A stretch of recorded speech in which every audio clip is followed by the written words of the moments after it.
Have you ever dreamed of being the smartest in school or college while also having the hottest girlfriend? The MC of this story was such a lucky guy. His girlfriend was the smartest and most beautiful girl in school, and she came from a wealthy family. But Mo had a problem. He was average in absolutely everything, including his looks and grades, and he also came from an ordinary family. That's why he often was bullied for his mediocrity by classmates. No matter how hard he tried, he couldn't raise his grades above average. And now, with the final test coming up, the one that would determine if he could get into the same college as his girlfriend, things weren't looking good. But just when it seemed like all hope was lost, his luck took a turn once again. Mo was lost in his thoughts when suddenly a screen appears in front of him. As a bright light beams from within the system, he gets startled when he witnesses a little girl congratulating him. While our boy is freaked out to see her and warns that creature not to come any closer, the system girl conveys that she is the latest high-tech product developed by Planet X, and Mo is her host candidate. If he completes the missions given by the girl, he will become her host. She announces Mo's first mission is that he should rank in top 10 of his class. While shrugging her shoulders, she says that since Mo was mentioning this to be his goal, he has to achieve it now no matter what, and if he does not, the system will be uninstalled automatically. Mo fiercely asks if the girl would get uninstalled for real, on which the girl convinces him that she is not some monster and she wouldn't give him tasks that are impossible for him. To give a preview, the system girl points her finger at our boy. Mo felt as if some sort of power is driven into him.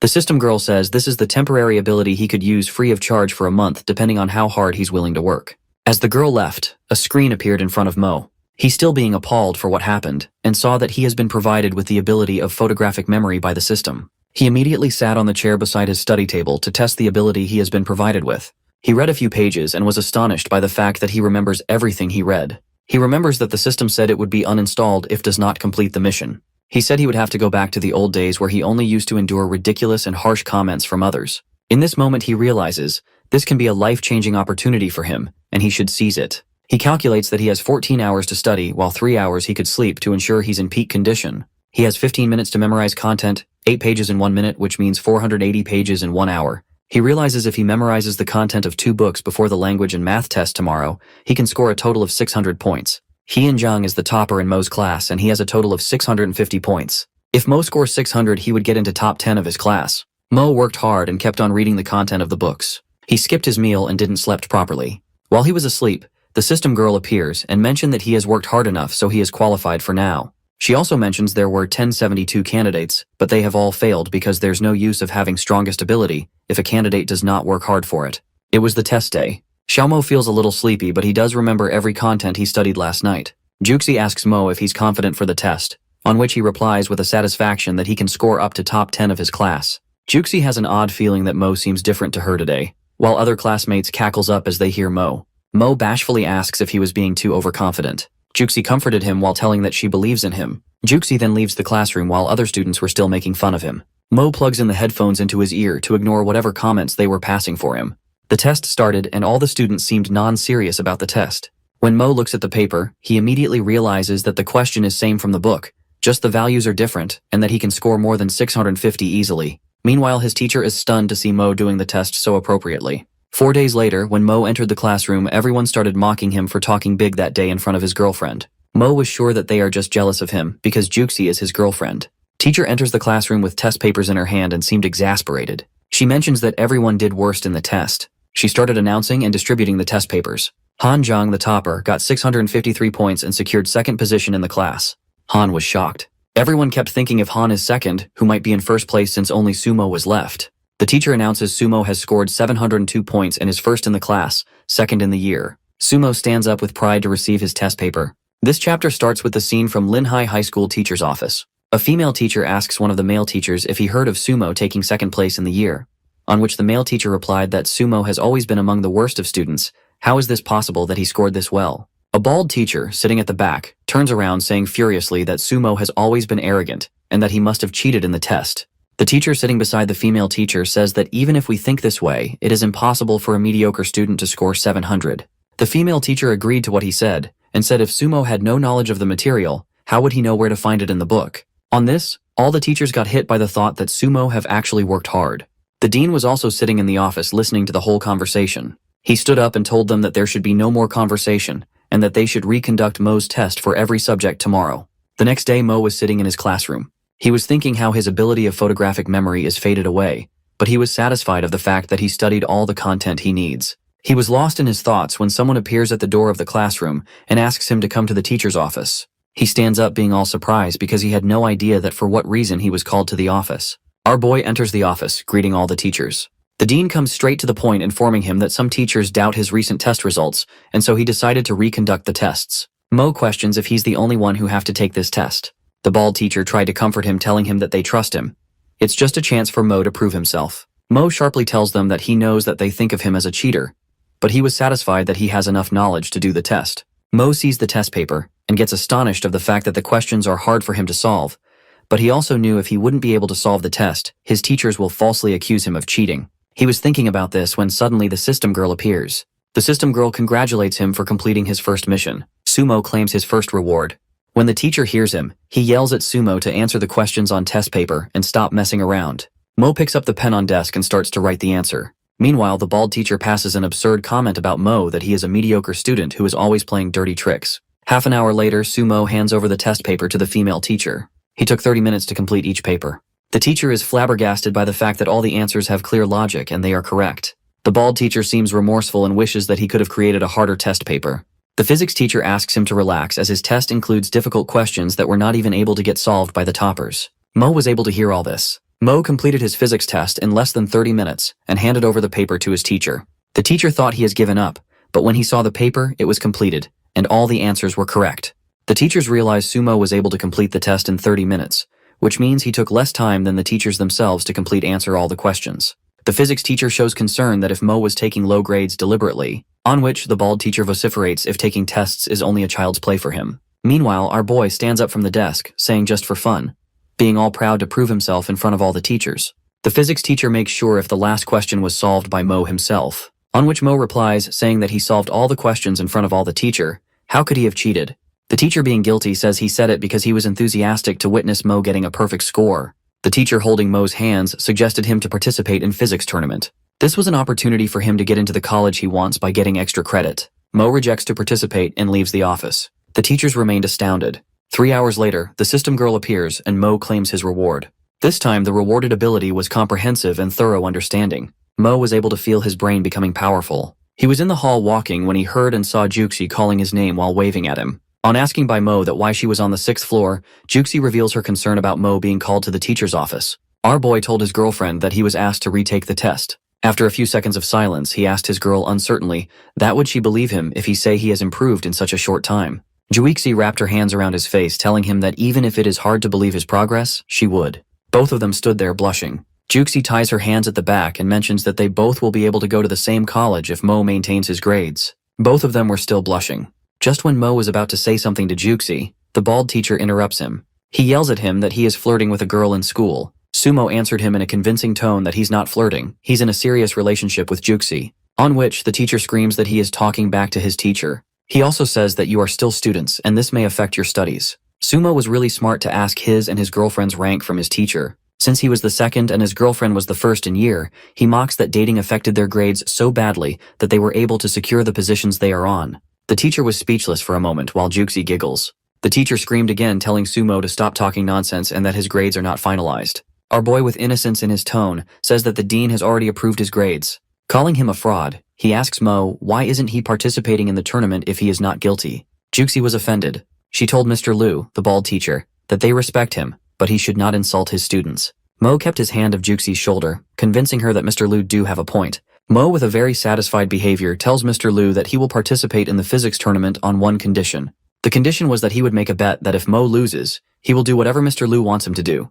But if he wins in the first place, Mr. Liu will treat everyone in the class with a fried chicken set meal. Mr. Liu started calculating the amount it would take for the meal. He also started thinking that perhaps Mo wasn't cheating. Our boy played a mind game saying if the Liu wasn't chickening out, on which, to prove himself, Liu said he would take the bet. Both of them clapped against each other's hand, calling it a deal. This chapter starts from a scene of Linhai High School. It's raining heavily today. As the physics tournament ended, the students and faculty sat in the bus to go back to their homes. Heading back, one of the teachers named as Ms. Lai contemplates that she shouldn't be expecting anything from the students, given how spiritless they are. Thinking the tournament wasn't their suit, the Ms. Lee believes that the school doesn't pay much attention to this tournament, as she was given charge of leading a team in the end moment. She also seems frustrated by the thought that she lost to that new teacher, Liu Yu. It was the 5th day now. Sumo and Juxi are standing in the teacher's office with all the teachers and principal. Sumo asks Juxi, "Why are they both only students standing in the office?" Juxi made a guess that maybe the results of the tournament are out. One of the teachers was making sure that everyone is present in the office that suddenly the blonde teacher, Ms. Lee, shouted aggressively at Mo and Juxi that they've no right to disrespect the teachers just because they have good grades. Ms. Lee points out to their teacher Ms. Liu Yu, whom she was having personal jealousy from, that she is not teaching basic manners to her students. Mo was offended by the way she spoke. He told her they did nothing to disrespect teachers. Ms. Lee informs that school prohibits students from dating. With a smirk on her face, she says you both are holding hands and teachers are not fool here that they wouldn't know about this. All the teachers tell Ms. Lee to not include them into her own feud with Ms. Liu Yu. It was in this moment that Mo realized Ms. Lai was using him as an excuse. He raised his hand with Juxi's hand in it, informing all that they both are dating and the principal is fine with it. The principal choke on his drink and asks, when did he say that? Mo explains him that he told them if Juxi and Mo made to the top 3 in the physics tournament, he will be fine with it. Ms. Lee shrieks at Mo that she would make a bigger scene out of him. On which a faculty member standing beside the principal agreed to Mo that he heard principal saying that too. The principal informs that they can always make exemptions for excellent students. Miss Lai was starting to argue, but principal interrupts her saying he has an announcement. The announcement was that Sumo from senior class 3 got first place in the tournament, and Yan Juxi from senior class 1 got second place. Mo and Juxi shares a sight at each other filled with pride.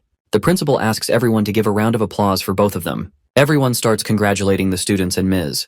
Liu Yu. Meanwhile, Ms. Lee out of jealousy leaves the office thinking Ms. Liu Yu have nothing to do with the success of Sumo. Ms. Lee wishes that if she was the one to be class 3's homeroom teacher, then she would have been congratulated. Everyone leaves the meeting room. Sumo was walking with Juxi when he heard his name was called by Mr. Luo. Mr. Luo tells him that he is ready to complete his bet. Mo, being a little embarrassed, tells him that he was joking.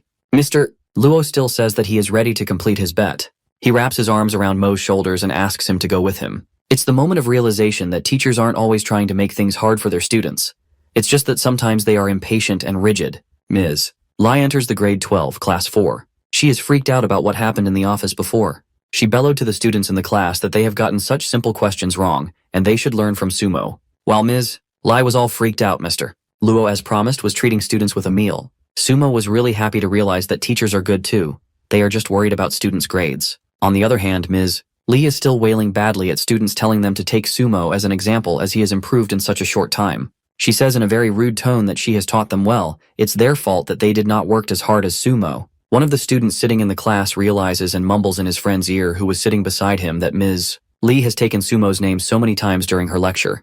The other student present in class keeps wondering who Sumo is. This chapter starts from a scene where the system girl tells Mo that he is rewarded for completing his mission, and the reward is that his ability would be having comprehensive and thorough understanding of whatever he studies. Mo tests his ability by looking at the questions he didn't use to understand, but by the ability he was able to interpret them. The home time school bell rings. Mo stands up to leave for his house that he hears one of his classmates asking him where he was going. Mo utters that he's heading home, on which his classmate asks him to stay as they have a basketball game. Mo almost forgot about the match and that is why he was leaving. But now that he was reminded, he decided to stay. He was confident enough that he will win. The next scene is at the basketball court where all the players are warming up to start their match. One of the player from the opposite team mocks if Mo is ready to lose. Mo replied ironically that if the boy would only keep talking or he will play too. The game started. The rule of the game was that whichever team scores 50 points first would win. Mo's opposite team was playing brilliantly that they scored 2 points easily. Meanwhile, Mo's team members got worried. They kept on asking Mo if he is alright because he was zoning out in between. Mo on the other hand realized that his ability of comprehending is working here too. He was able to understand the improvements that should be made to the opposite team member, Dawei's moves and flaws in his dribbles. The strongest learning system is applicable in basketball too. Dawei starts to mock on how class 3 was playing. Mo continues to play his game, but this time he knew all the tricks and techniques and all the weak points of the opposite team players. He ran dribbling the ball and throwing it into the basket. Mo's friends were stunned by his move. He copied Dawei's pull-up jumper move but seems to be faster and stronger than him. Mo's team members were appreciating him, while on the other hand, Dawei was shouting at his team members for not covering Mo. Mo played so well that now his team was on 47 and the opposite team was still on 2. He realizes how tired everyone was at this moment, so he decides not to play, but test his basketball skills. He contemplates the direction of wind, his position, and his move. Mo, standing 3 steps away from the 3-point line, baskets the ball. Everyone in the court finds it astonishing. Mo, while picking up his bag and jackets, jokes at Dawei that next time don't waste time in playing full court, just play one basket. It was the next day after the basketball match. Dawei looks at the boys playing in the basketball court and wonders how he has lost his will to play after he lost to Sumo. The audience was communicating how some guy named as Zhao is the god of basketball game because he just hit his 100th basket. Zhao saw Dawei outside the court and asks him to join him in the match. Dawei says he is not in the mood because he lost yesterday to Sumo. On hearing Mo's name, Zhao finds it familiar. Doing to his memory lane, he remembers that Sumo's name was mentioned by Ms. Lee on the physics tournament day 1,000 times. The next scene starts with Mo and his friend Fatty Wang walking. Suddenly a basketball comes at Mo's way with an irresistible force. Mo, being an extraordinary, catches it. He sees that Dawei is standing with a boy who threw the basketball. The boy asks, smirking, that is this Sumo, the genius from class 3. On which Mo questions back, asking who the boy is. Dawei introduces that he is Zhao Junze, and he took time out to compete with you. Mo tells he didn't want complete. He throws the basketball away and turns back to leave. Zhao started provoking Mo by saying wildly inappropriate things to him, like what Juxi saw in him. He seems like he's a gay. He also says Juxi's eyes are problematic to see a weakling like Mo. After hearing all this, Mo turns back by saying that he is actually provoked. The next scene starts with the audience in the basketball court. Zhao utters that if Mo loses, he would want him to break up with Juxi and don't want to see him jumping up and down in the 2nd grade. Mo tells that it's a 10 baskets game then, and if Zhao loses, he would want him to be his little brother. The audience, on the other hand, is appalled to see Mo competing Zhao, as they think Zhao is the god of basketball, and he is undefeated. The girls find him attractive for how he plays. Zhao got 9 out of 10 shot. His confidence is at its peak while he throws the ball towards Mo, telling him it's his turn. Mo catches the ball fearlessly and starts scoring. The ball's spin was really big that everyone was surprised to witness it. He kept throwing the ball in the basket, and the ball kept coming back on its own without a hitch. Fatty tells how Mo did not move his feet, and it's up to 9 baskets already. Zhao was picking up the ball back and forth while scoring, but Mo seemed comfortable while he was playing. Everyone just agreed by witnessing that the real god of ball is Sumo. This chapter starts with the scene from basketball court. Mo is all set to do his last basket, while Zhao is distressing about it. Mo is about to do his last score that his sight got stuck at Mr. Sun. Mo starts to think if Mr. Sun would get him into trouble as he did on the day of physics tournament. He doesn't want this to happen because he wants to go into the same college as his girlfriends. He was just about to do an airball throw that Mr. Sun calls his name, telling him that the dean is calling him. Mo leaves the court without doing the last score. Meanwhile, Dawei, standing beside Zhao, took a breath, saying he was afraid that Mo would score them all. Zhao, on the other hand, contemplates that Mo did this on purpose because he glanced at varsity coach, Mr. Sun, and then he threw a 3 and out on purpose. He thinks that Mo threw an airball because he didn't want to embarrass Zhao. He was so impressed by Mo's sportsmanship that he decides to do whatever Mo will ask him to. In the next scene, Mo enters the dean's office. There are other students sitting in the office too, including Juxi. The dean starts to spill the reason he called all the students. He tells that all the toppers are present in the office. Many of the toppers have failed their college entrance test in the past years, so the school have decided to set an after-school study group for the toppers this year. Mo, on the other hand, finds this idea so boring. His glance stops at Juxi and he somewhat finds relief to see her. Meanwhile, the other students are glad to hear this news from Dean. The dean gives the students question paper that contains questions students will witness in the exam paper. He tells how he has interpreted the 2 main reasons as to why the students have failed in the past. The first one is timing and the second is comprehension. Mo asks the dean, Mr. Zhang, that if he can leave the classes as he understands the questions, and he also thinks he can get a perfect score easily. The other students find Mo's behavior arrogant because Dean did not say that the questions were impossible to solve. He just said that they are time-consuming. Juixi, taking our boy's side, says that he can do it as he won the tournament too. The boy argues with Juxi that the college entrance exam is different from the tournament. Juxi shrieks at him that Sumo wouldn't lie to him. If he says he can do it, he will. The dean tells them not to fight. He asks Sumo to share his experience with learning as he was able to do the retaken tests on time. Sumo was about to deny that Dean interrupted and reminds him for his relationship exemption with Juxi. Mo agrees immediately to speak up. Sumo gives his opinion that practice is the key. He incorporates an idea of making a questions template to familiarize themselves with different types of questions. It will help increase the efficiency of answering questions timely. He asks to memorize 1 question with 16 different possibilities, so this would save time on the test day. One of the students utters frequently that it will be useless if the questions they memorize are not in the exams. Mo tells it's give and take, memorizing more stuff in exchange for time during the test.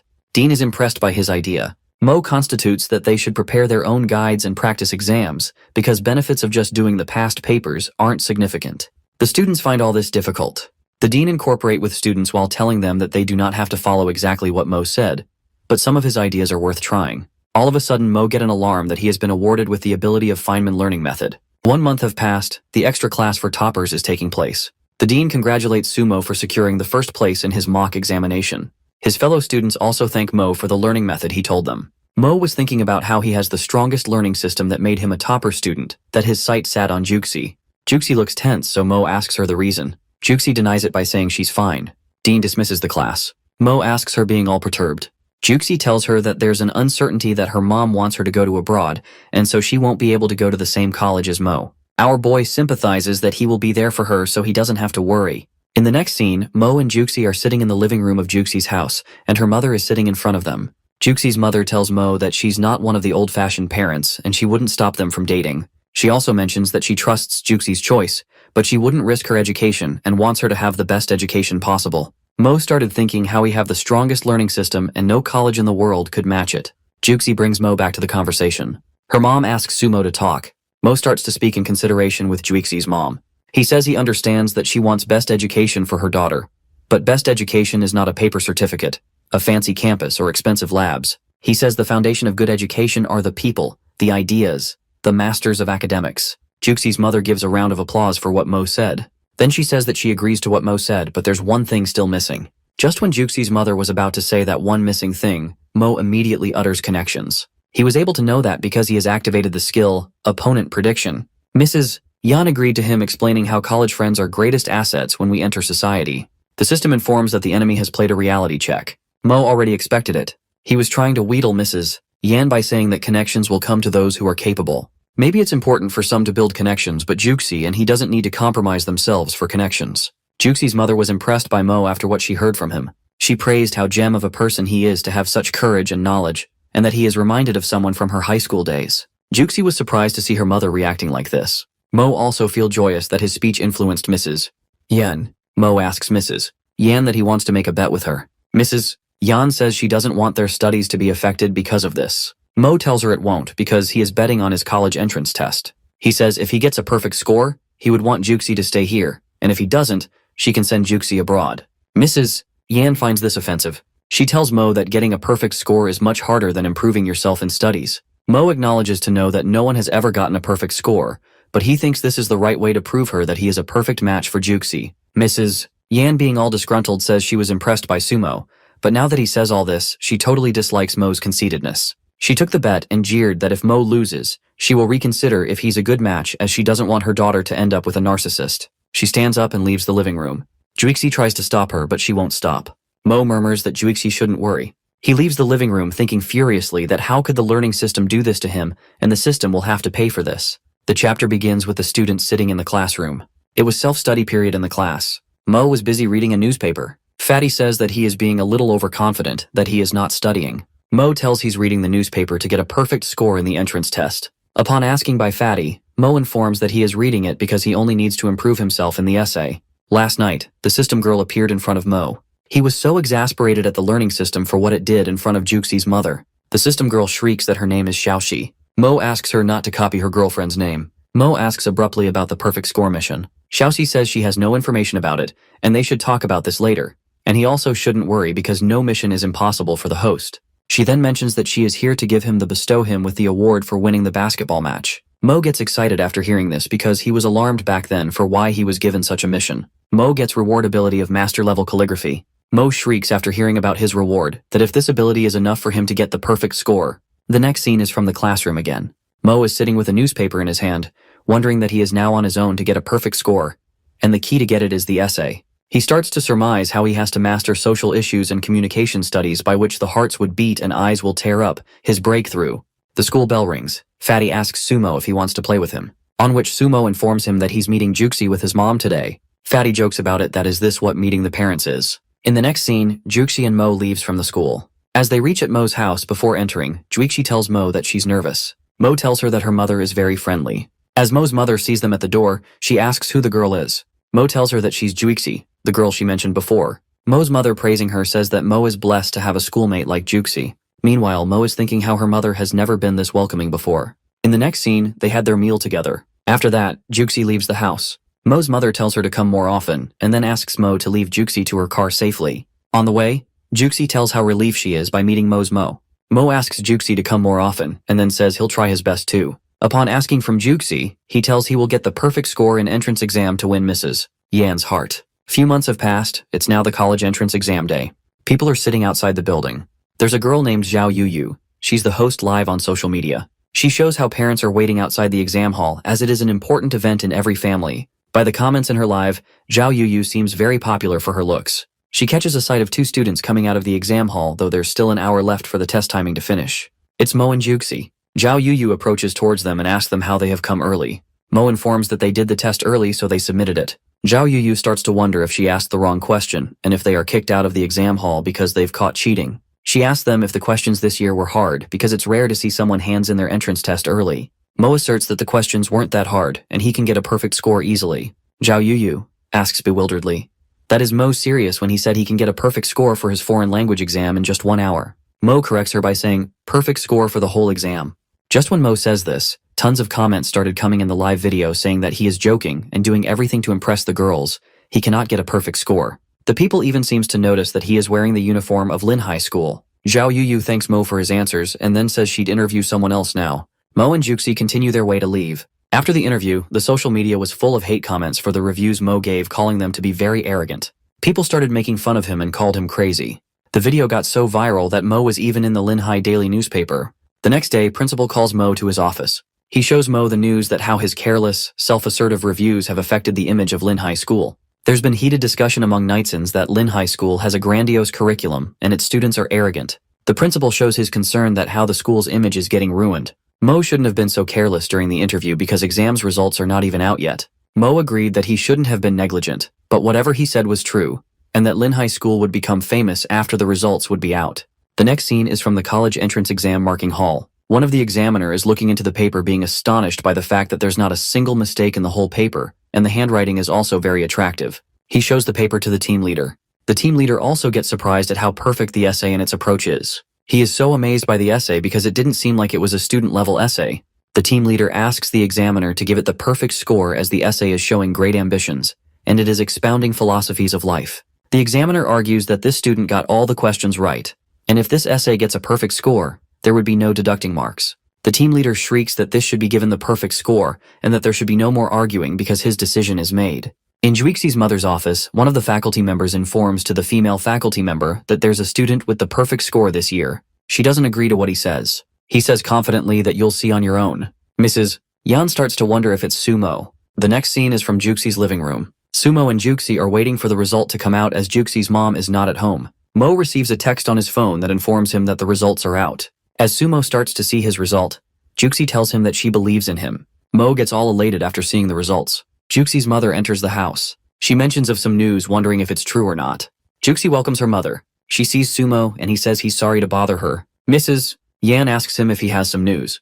Mo, being all thrilled, tells that he got the perfect score in his test. Mo asks Juxi's mother that she doesn't look surprised. She tells she knew because Lin High School newspaper published that some student from their school got the perfect score. Mo gets all piqued at the newspaper for causing all this trouble. Juxi asks her mother about her bet. She says she agrees for her to stay in the country for further studies. She then mentions to Mo that she's not only impressed by his perfect score, but also his courage, determination, and power of action. She tells Mo to always take good care of Juxi, on which Mo answers that he will. Mrs. Yan thinks that in few years it'll be the right time to marry Juxi with Mo. Mo and Juxi clap each other's hands and hugs each other tightly in contentment. Juxi's mother was watching both of them. She asks them to make a promise that she doesn't want herself to become a grandmother before they graduate. She says that it's strictly not allowed. Mo and Juxi asks what does she mean by this. Juxi sits beside her mom, holds her hands, and asks giggling that why is she saying this. Mo, on the other hand, assures Mrs. Yan that they wouldn't do anything before graduation. Mrs. Yan tells Mo that she believes in him because keeping such promise is facile than taking a perfect score in entrance test. Mo wonders that he doesn't know which one is more difficult. Mo's phone rings. When he takes his phone out of the pocket, he sees his mom calling.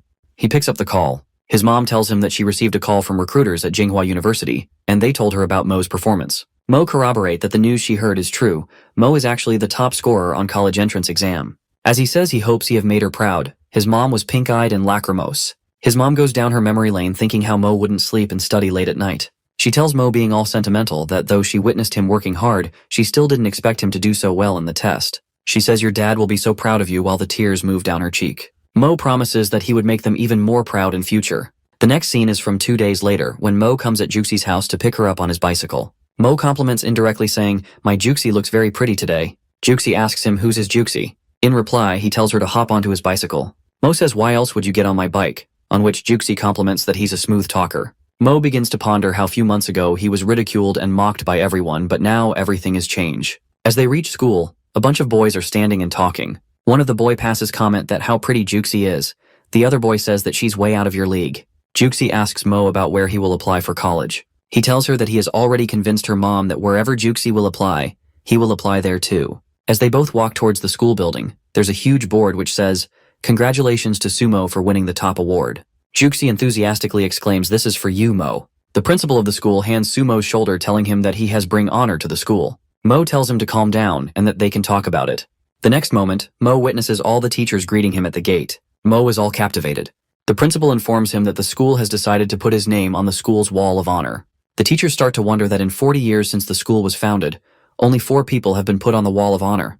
The famous icon of literary world, the self-made internet giant, influential political leader and academician with outstanding achievements. Mrs. Liu, one of the teachers, is astonished by the fact that Sumo is only 18 years old, and he is on the same level as those outstanding icons. Meanwhile, Sumo and Juxi are all delighted to hear this news. Mrs. Liu asks principal that isn't this award a bit too heavy for an 18-year-old.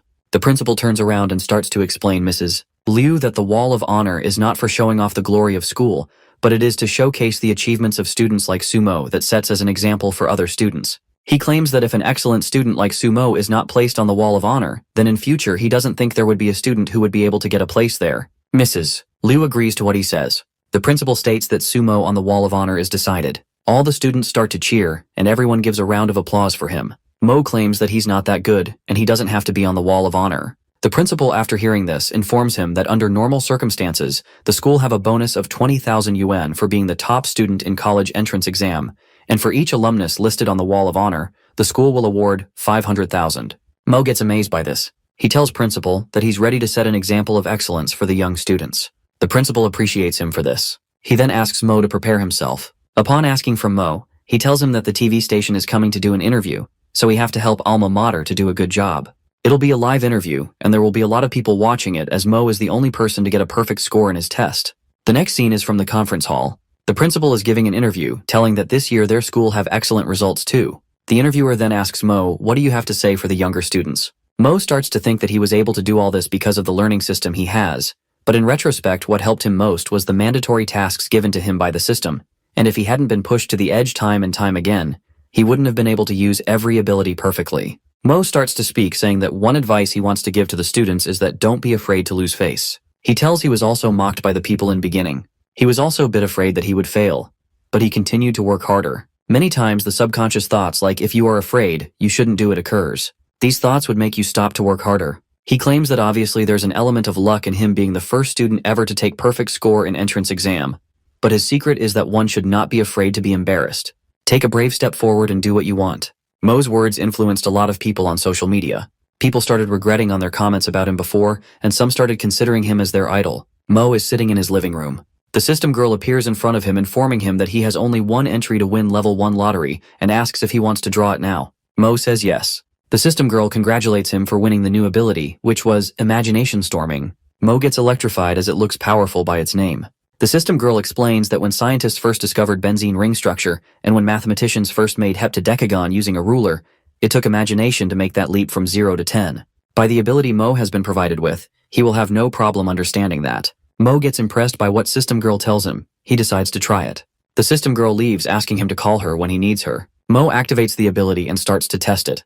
It's 5 p.m. in the afternoon. Mo was still testing the ability when he hears the door knocking. He says he'll get the door, but his mother stops him because he was busy. When she opens the door, there's a man with glasses on, asks if Sumo is home. Sumo's mother asks him who he was on, which he tells her that his name is Mr. Lee and he's the head of Jing's university admissions office. He tells his reason for visiting is to discuss Sumo about his university application. Mo's mother gets thrilled to see that the head himself came to the house. As she welcomes Mr. Lee in the house, there's again a knock at the door. There's a man with the same question asking about Sumo. He tells he's Mr. Su from Dai's University's admissions office. Mr. Su's sight catches Mr. Lee and he gets all freaked out that he came to recruit secretly, and he's caught. Mr. Lee smirks at him saying you are here too. Mr. Lee finds the paper Sumo was testing his new reward ability on. He starts to go through it. Meanwhile, Mr. Su starts to Sumo's mother about the university he came from. He tells that Dai University is best in country, with excellent campus, faculty, and dormitories. He tells Dai University is ready to offer 300k scholarship if Mo decides to go there. He asks Mo's mother to sign the agreement. Mr. Lee stops him and informs Sumo that if he decides to come to the Jing's University, they'll give him the scholarship of 5 million. When Mr. Su hear him say that, he yells at him asking that isn't 5 million a bit much. That's much more than we give any of our undergraduates. Mr. Lee, on the other hand, notifies Mo that if 5 million seems less to him, they can go higher as long as he'll choose their university. Mr. Su gets all wrathed up knowing Mo still wants higher. Mo declares that his plan is to go to the same university as his girlfriend's. Mr. Lee notifies him that his girlfriend can go the same university too.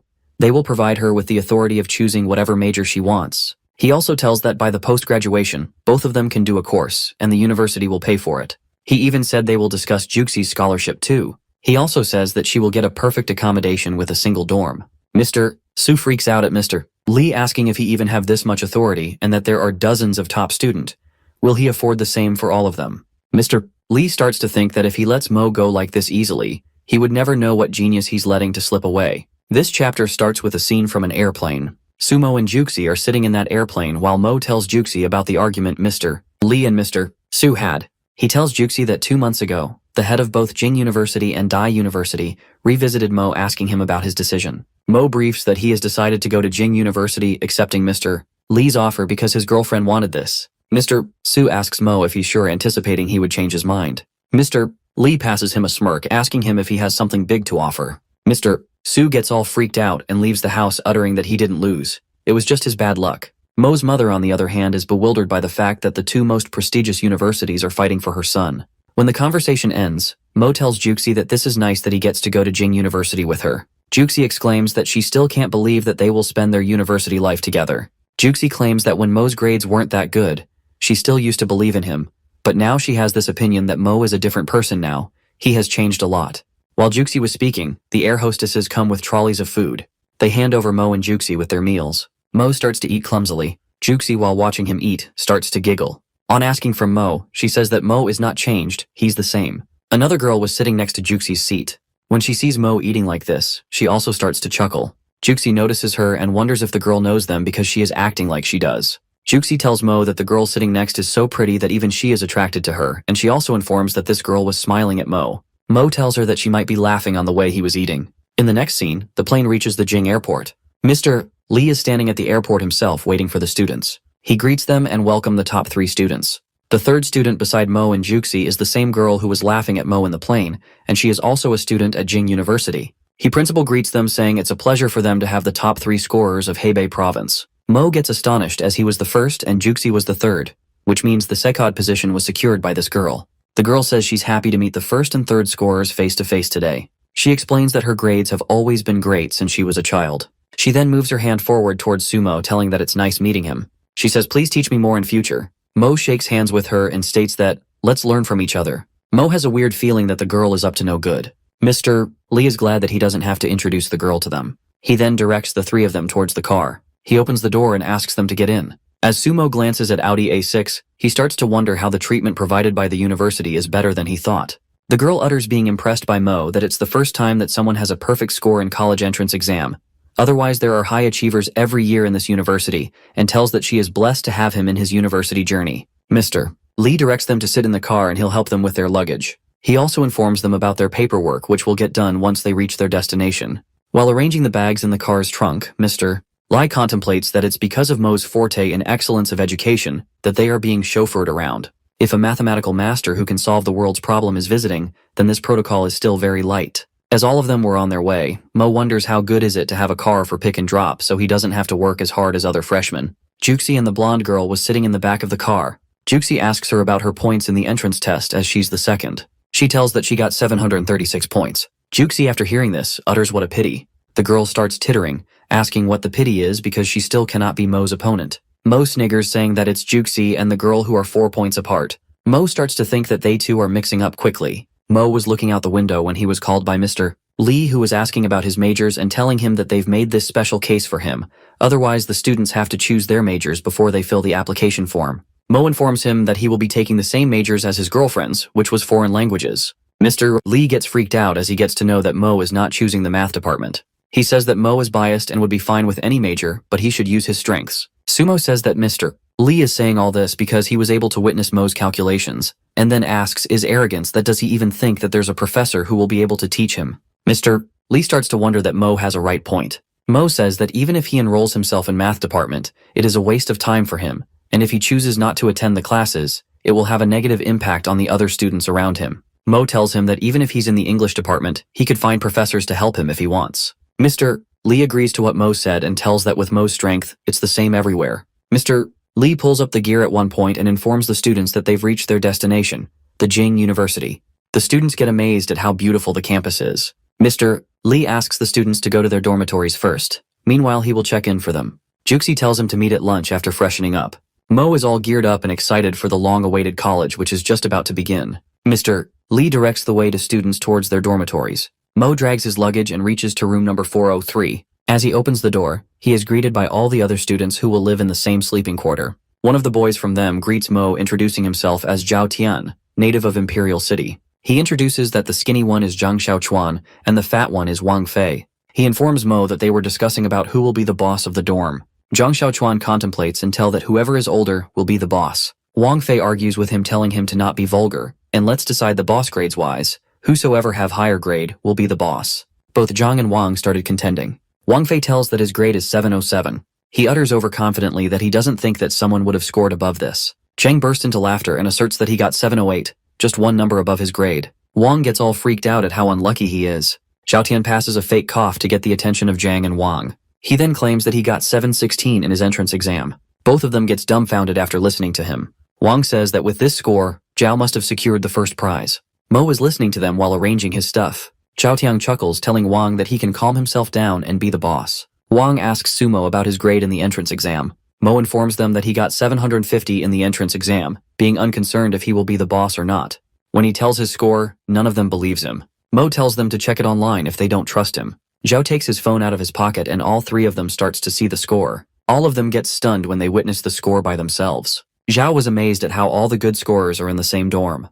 While Mo receives a text from Juxi to come downstairs. Mo tells Juxi from the window that wait for him, he's coming. All the other boys come at the window to see who Mo was talking to. When they see Juxi, they all get amazed at how attractive she is. They start to call her beautiful, and that she definitely the school beauty. Wang Fei asks Mo his relationship with Juxi. Mo informs them that she is his girlfriend, and if they want to have dinner together later, they should let him know. All of them gets astonished when he tells them that she is his girlfriend.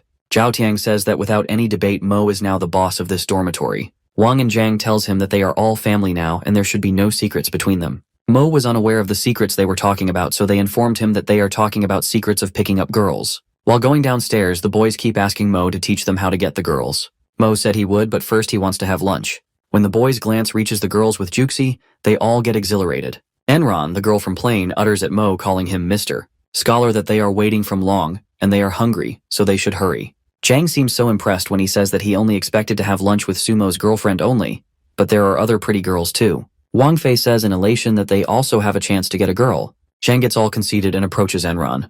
He greets the her and tells that his name is Zhang. Wang Fei gets along and tells that his name too. Enron gets uncomfortable and asks Sumo how long will she have to wait in taunting tone. Zhang and Wang gets disappointed. Zhao Tiang sighs and asserts himself, contemplating that they are inexperienced, and according to his math, the girl they were trying to approach is out of their league, and the girl they should actually appeal to this girl standing beside her who was short and wore glasses. Zhao greets the girl and introduces himself.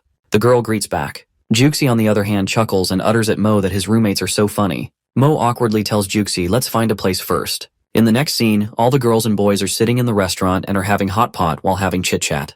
Mo perceives that the guys were eager to come at hot pot restaurant because they wanted to see the girls sweating. Juxi offers Mo to eat hot pot ball from her hand. Mo eats and then thinks that having hot pot was not that bad idea. They were having lunch while Zhao Tiang informs them that there would be a military training for all the students, and he has heard that this year the trainers are very strict. He also warns that all should be careful. One of the girls anxiously says that she is terrified of military training, and the other girl worrisomely says that her skin will get tanned, and that she doesn't want to do it. Zhao declares that we will have to prepare ourselves, and for that if the girls need help, they have prepared all kind of posture correctors. The girl shows gratitude and asks to exchange numbers. Juxi utters that she doesn't want the help.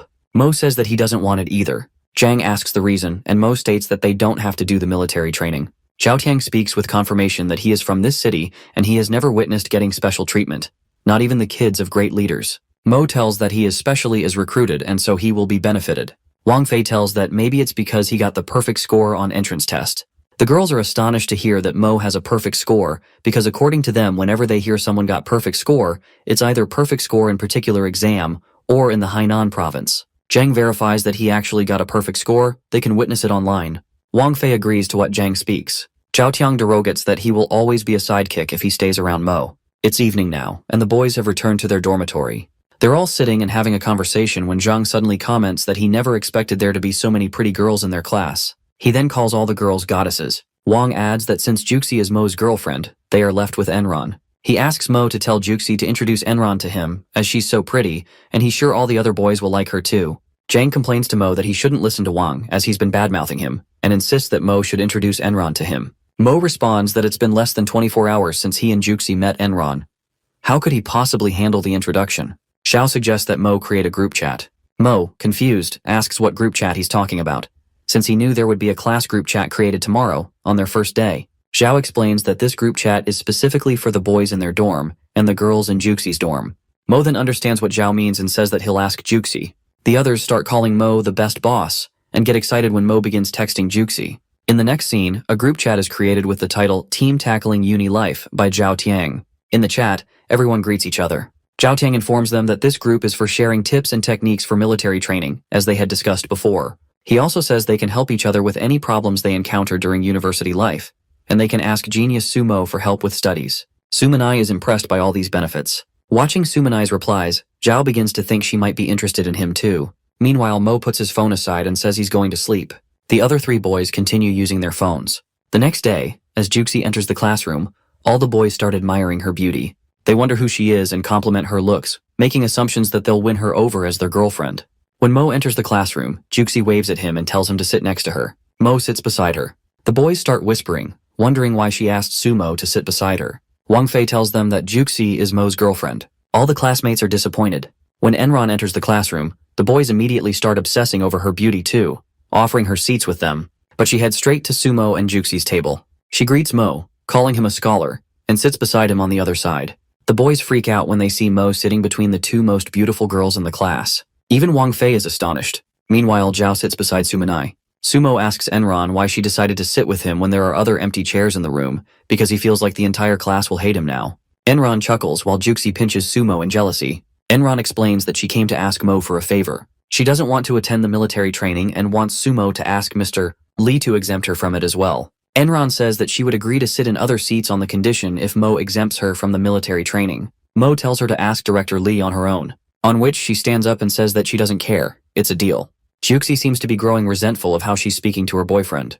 Enron gets up from their seat and moves to sit elsewhere. Meanwhile, all the boys in the classroom get their hopes up again for Enron. The teacher then graces the class with her presence. All the boys are amazed at how beautiful she is as well. They start to think about how this university is filled with such beautiful women. She greets the class and warmly welcomes them, introducing herself as Liu Feng. She then asks all the students to give a brief introduction. She points out a student to start introducing himself. He introduces himself as Xu Hongkai and tells that he is the 4th place in year's college entrance exam in Beihai province. He tells that his hobby is music and basketball. Xu Hongkai's real deal was to get girls easily, and that is why he chose language department. His main target was to get Enron. Everyone else give their brief introduction. On Enron's turn, she only tells her name. The teacher gives explanation that Enron got 2nd position in her college exam in Jingbei province. The boys got impressed after hearing Ms. Feng. Some starts to mock at Hongkai for being on 4th position and still having arrogant attitude. Juxi stands up and introduces herself. The teacher tells students that Juxi's results are impressive too, as she got 3rd place in Jingbei province. All the other students get stunned after hearing this. Sumo get up and makes himself known. He introduces himself with his name and his hobby that he is also a basketball player. The teacher adds up that Sumo secured 1st place in Jingbei province and the first ever student to get the perfect test score. The teacher proposes that she would want Sumo to be the president of class. All the student freaks out at Sumo. One of them shrieks at him that why didn't he chose computer science or finance as his field. At the same time, the professors are discussing about recruitment of Sumo in foreign language department. One of the professors suggests that if Sumo is able to solve world's difficult problem, then can he solve the BYD speculation? Sumo and Juxi were walking down the corridor when Juxi congratulated Mo on becoming the class monitor. Mo, however, felt a bit anxious as he had never held such a position before. Juxi reassured him, encouraging him to give his best. Mo then asked Juxi for her opinion on the deal Enron had proposed to him earlier that day. Initially, Juxi appeared envious, but Mo assured her that he would reject the offer if she felt uncomfortable. Juxi, however, advised that since they were from the same province, they should support each other. Mo stated that he would discuss the matter with Mr. Lee and left to find him. Upon entering the office, Mo overheard an intense argument between Mr. Lee and Professor Chen, with the latter arguing that while it was important to present a positive image of the university, exaggeration was unethical. The head of the university was present, observing the exchange. Mr. Lee attempted to defend himself, insisting he would never deceive the professor. Mr. Chen, however, retorted that if Mo was truly as exceptional as claimed in solving mathematical problems, he should have chosen the math department instead. Mr. Lee firmly responded that it was not his place to dictate Mo's academic path. Mr. Chen, growing agitated, warned Mr. Lee that such lies could tarnish the university's reputation. Mr. Lee, now visibly frustrated, demanded Mr.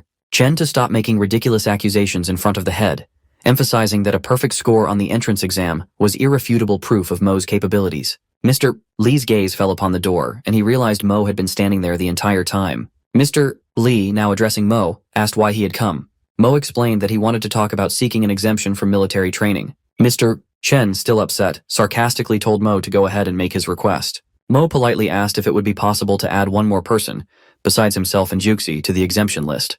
Mr. Chen, furious, scolded Mo, reminding him that the university was not his home. Mr. Lee, sensing the situation escalating, told Mo to leave and come back later. It was then that Mr. Chen recognized Mo as the student who had scored the perfect exam result. Demanding Mo to follow him, Mr. Chen took hold of Mo's arm, dragging him toward his office. Mr. Lee, worried that Mr. Chen's fury might lead to mistreatment, urged the head of the university to follow them with him. The head, however, calmly remarked that a good anvil does not fear the hammer. He added that if Mo could convince Mr. Chen, only then would he be granted special treatment.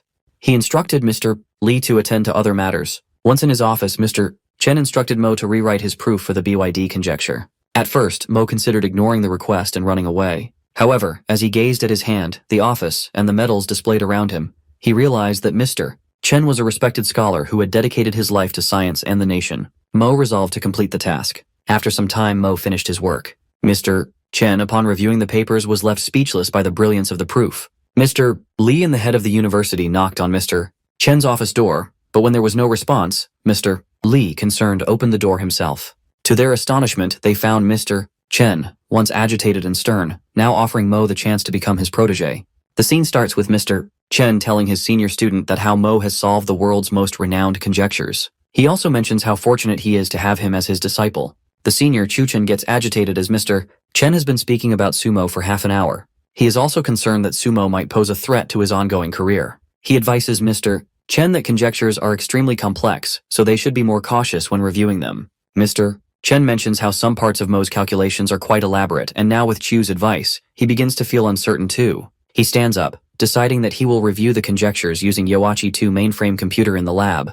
Q-Chen suggests the professor to let him go instead. Mr. Chen, sensing something, anticipates that it seems like Chu-Chen is more interested in Senior Lu from the lab. At this, Chu-Chen becomes awkward and says that he just admires Senior Lu's talent. Mr. Chen agrees to let Chu-Chen go instead and begins writing a letter. He warns Chu-Chen not to mention Sumo's name if there are any errors in the calculations, as it would harm his reputation. Having already criticized Sumo in past, he is determined not to repeat his mistake. Meanwhile, Chu-Chen grows increasingly irritated as Mr. Chen has mentioned Sumo's name over and over in front of him. Each mention feels like a sharp reminder, heightening his agitation. He enters the computer lab, greeting Senior Lu. Senior Lu is a very talented individual, has made her debut international, garnering recognition for her intelligence. Q-Chen hands her the papers, explaining that Mr. Chen has asked to use Yaoqi 2 to review these questions. As Lu goes through the papers, she immediately spots BYD conjectures. Initially, she assumes Mr.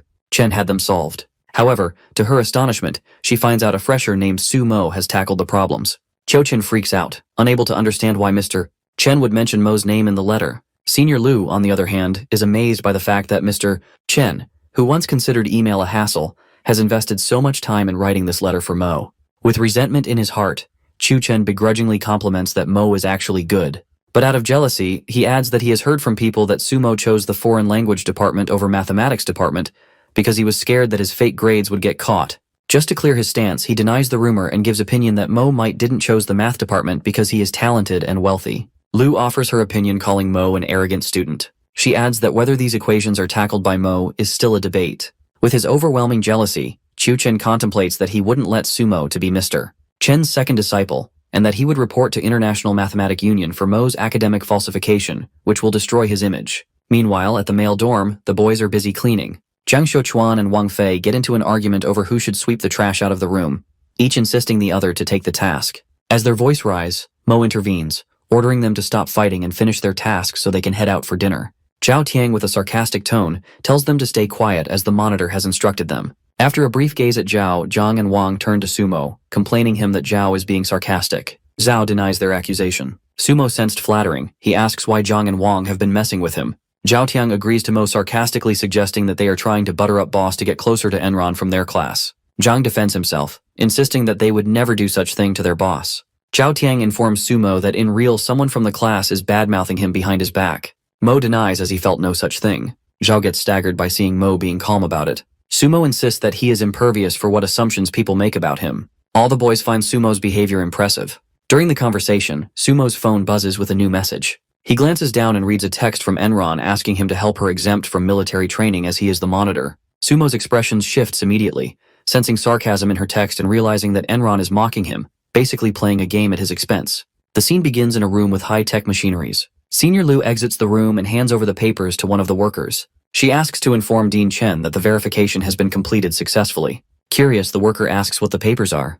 Lu tells him that they are the BYD conjectures. The worker agrees to take them to Mr. Chen. As he begins walking, his gaze falls on the papers and his feet comes to a sudden stop. Astonished, he reconfirms in disbelief that are these really BYD conjectures. Lu, visibly frustrated, responds sharply so the worker leaves immediately without another word. Senior Lu mulls over in rage that whoever tackled the BYD conjectures should not be the fresher Mo, because if he is the one, he would never comply with academic dishonesty. 6 hours later, Mr. Chen and Mo are on their way to the high-tech room, where Mr. Chen explains that it houses state-of-the-art mainframe computers that Mo will frequently use for his project research. Excited, Mo asks if Mr. Chen will show him the Yaoqi too, at which Mr. Chen replied that this is, in fact, the main reason he brought Mo here. He adds that he also wants Mo to meet another genius of the university. As Mr. Chen opens the door to the room, he says to Senior Lu sitting inside, "So, you're here." Noticing her focused in work, he adds, "You're hard-working as ever." Senior Lu greets Mr. Chen. Upon seeing Mo, she asks, "Who is this?" Before Mr. Chen could say a word, Sumo recognizes Senior Lu and then greets her and introduces himself. As he extends his hand for a handshake, Lu folds her arms, ignoring his gesture. Rudely, she speaks that one must be down to earth when it comes to academics. The ways of the world won't get you far. Mr. Chen gets bewildered to hear Lu's impertinent tone. Lu harshly keeps the papers on the table and informs Mr. Chen that she went through the BYD conjectures and she has some new ideas regarding it. Fretful Mr. Chen sensed bitterness in Lu's tone. He takes the papers from Lu and hands it over to Mo, asking him to go through them. Lu grows angry at Mr. Chen for showing the papers to Mo. Mo sensed bitterness from Lu, contemplating that she is targeting at him.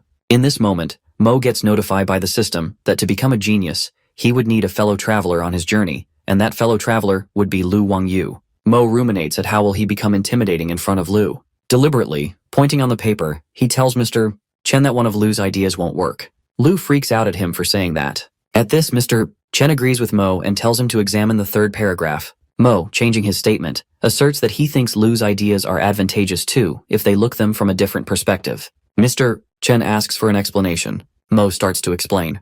In the next scene, Mr. Chen appreciates him for his idea. Senior Lu, changing her opinion about Mo, expresses her fascination towards Mo's approach of the idea. Mo tells her that he got inspired in the moment. Lu, lowering her face, expresses guilt and apologizes to Mo for misunderstanding him. She then faces Mo, asking him why did he chose foreign language department over mathematics department. Mo asks her in a polite tone that what does she think university is. Lu answers confusingly that university is just university. Mo explains to her that neither the courses nor the learning system is important in the university. He adds that he doesn't think the major he chose will affect what he actually wants to study, because then there would have been no option to go for a different postgraduate field. Lu argues that choosing math would provide him great opportunities, at which Mo informs her that he chose the language department just to keep his girlfriend close to him. Adding to this, he exclaims that we are students, but first and foremost we are humans with feelings and emotions. Adding to his debate, he mentions that if it wasn't for Juxi, he wouldn't have been this desperate to be in the perfect university, and the leaning system wouldn't have stayed with him.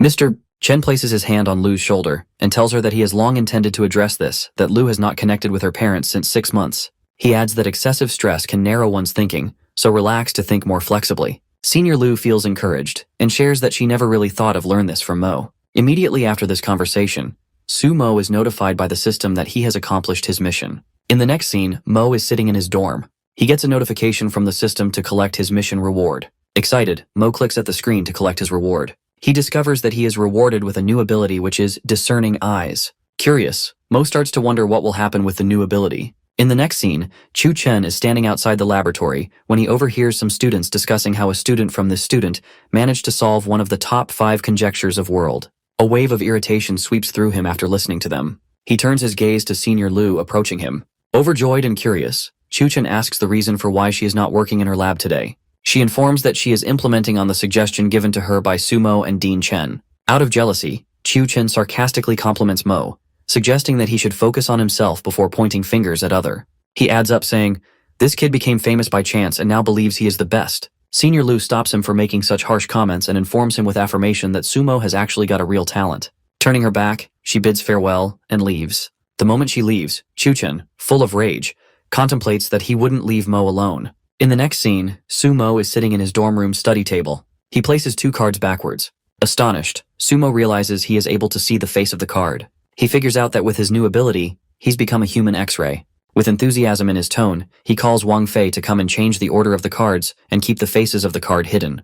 Wang Fei assumes that Mo is doing a magic trick, so he turns around and do as he says. Wang shuffles the cards and faces the backside towards Sumo. Using his ability, Sumo reveals the card numbers. Baffled, Wang Fei compliments Sumo, marveling at how amazing he is, then asks how he did it. Mo giggles and sarcastically claims that he has discerning eyes. Wang Fei remains in disbelief, wondering if the cards are marked. Meanwhile, Mo is amazed by the new ability the system has granted him. While Mo is lost in thought, his phone rings. He answers the call and greets Dean Chen. Distressed, Dean Chen urgently asks Mo to come to his office in worrisome tone. Mr. Chen informs Mo that someone has anonymously reported him for academic dishonesty, and the International Union is in the conference room investigating. He adds that they insist it's someone else's achievement, regardless of whether there's proof. In disbelief, Dean Chen repeats that Mo has made headlines as academic dishonesty for academic fame. While Dean Chen was on call with Mo, Chu Chen was standing outside his office door, eavesdropping their conversation. Filled with resentment, he ruminates that this is a disgrace to the entire nation's math community, and that escaping this mess will be hard for Mo. It is then revealed to us that all the scientists in the world are divided into 4 levels based on their achievements. Level 1 scientists have limited knowledge that is already known to mankind. Level 2 scientists sometimes reach slightly beyond the knowledge known to mankind. Level 3 scientists have reached the limit of human knowledge, while Level 4 scientists bring in knowledge that's in a whole new field. In the next scene, all the scientists from International Investigating Team are seated in the conference room at Jing University. The head informs Senior Lu that there are 2 Level 2 scientists and 1 Level 3 scientist among them. Concerned, Lu expresses that she has heard that they received an anonymous report. She explains that the report alleges that several scientists from the country have collaborated to prove the BYD conjectures. But we let a young man claim the achievement so that we could elevate him as an academic star. She finds the accusation to be absurd. She pauses, then reflects that very few people knew about Mo solving BYD conjecture, so the anonymous informant must be someone she knows. From the investigating team, Level 2 scientist Tom shows his perplexity to witness Level 3 scientist, Yamamoto. Yamamoto claims that he considered coming because BYD conjecture, one of the top 5 conjectures, has been tackled. Yamamoto also reveals that he has made progress in his studies, and that progress was that he had tackled the XE conjectures. Astonished, Level 2 scientist Mary gets up from her seat and incredulously asks, has Yamamoto actually solved the 6th conundrum, conjecture outside of top 5 conjectures? With satisfaction, he hands over the papers to Tom and Mary, claiming that this is the first half of the proof for his solution for XE conjecture. Tom seems stimulated going through the papers. Mary mentions how Yamamoto will become a Level 4 scientist after completing his proof. Scientist Yamamoto strikes his hands together, announcing that he has decided on a great way to conduct the investigation. He illuminates that, since Sumo was able to solve one of the top 5 conjectures, he would reveal the first half of the proof in front of him. Sumo would have to complete the proof for XE conjecture within 2 hours. On hearing this, Senior Lu anxiously argues that what Sumo solved is different from XE conjecture. Yamamoto informs her that if Sumo cannot do it, the university's reputation will be harmed. Senior Lu, ruminating in anger, is lost in thought when Sumo enters the conference room. With satisfaction in his tone, he claims he will take the test. Mo explains that he overheard their conversation when he was on his way here. Senior Lu, visibly concerned, asks Sumo why he agreed to Yamamoto's challenge, pointing out that it's unfair to give only 2 hours to solve the XE conjecture. Mo ponders over how crucial it is for him to prove himself, as Yamamoto, from Sakura, seems to have malefic intentions aimed at destroying their academic reputation. Yamamoto, wearing a malevolent smirk, reluctantly points at Mo and asks that can he represent his nation's academic community. The papers were kept on the table. Mo lifts up the papers from the table and begins to review them, activating his imagination-storming ability. Mr. Yamamoto speaks arrogantly, referring to Lu, suggesting she should join their university because in 2 hours, her university's academic reputation will collapse. Yamamoto remarks harshly, claiming that being a Chinese scholar would ruin Lu's reputation and prevent her from studying abroad in the future. Vehemently, Lu responds sharply, but Mo signals with his hand, stopping Lu. Sumo informs him that we Chinese scholars wouldn't bother you. Making a decisive move, he hands over the papers to Yamamoto and asserts that he is ready to tackle the conjecture, adding that he doesn't need 2 hours. Ms. Mary inquires in disbelief that how Mo is so sure, as only few minutes have been passed since he took the papers. Mo responds promptly, explaining that a few minutes are enough for him to review proof. All the scientist freaks out at him for his casual mention of a proof. Mo informs them that he has developed an uncomplicated version of solution for this conjecture. Yamamoto rages in anger, calling Mo arrogant. Mo, ignoring him, picks up the chalk and begins solving the conjecture by his own method. He introduces a new formula. Walking everyone through the solution, he reveals that his approach of tackling the conjecture is more concise and uncomplicated. All the scientists get astonished. Yamamoto feels devastated and is still in the state of disbelief by his setback. One of the scientists is appalled, remarking that Mo is on par with a level 4 scientist. Chen Daogong, a level 4 scientist from China, speaks up, affirming that there's no reason to be shocked, since many scientists in the history have made groundbreaking discoveries at a very young age. Proving his point, he cites examples like Gormus, who discovered summation formula at the age of 10, and heptadecagon at the age of 24, and Newton, who invented calculus at the age of 23.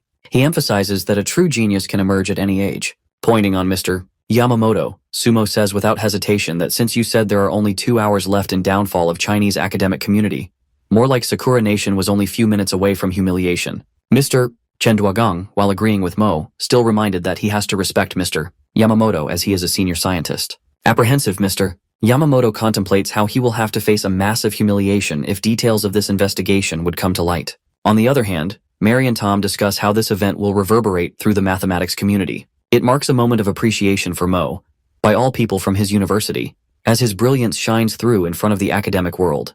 It's the next day now. Sumo's achievement in solving XE conjecture is making waves through social media, with everyone buzzing with the breakthrough.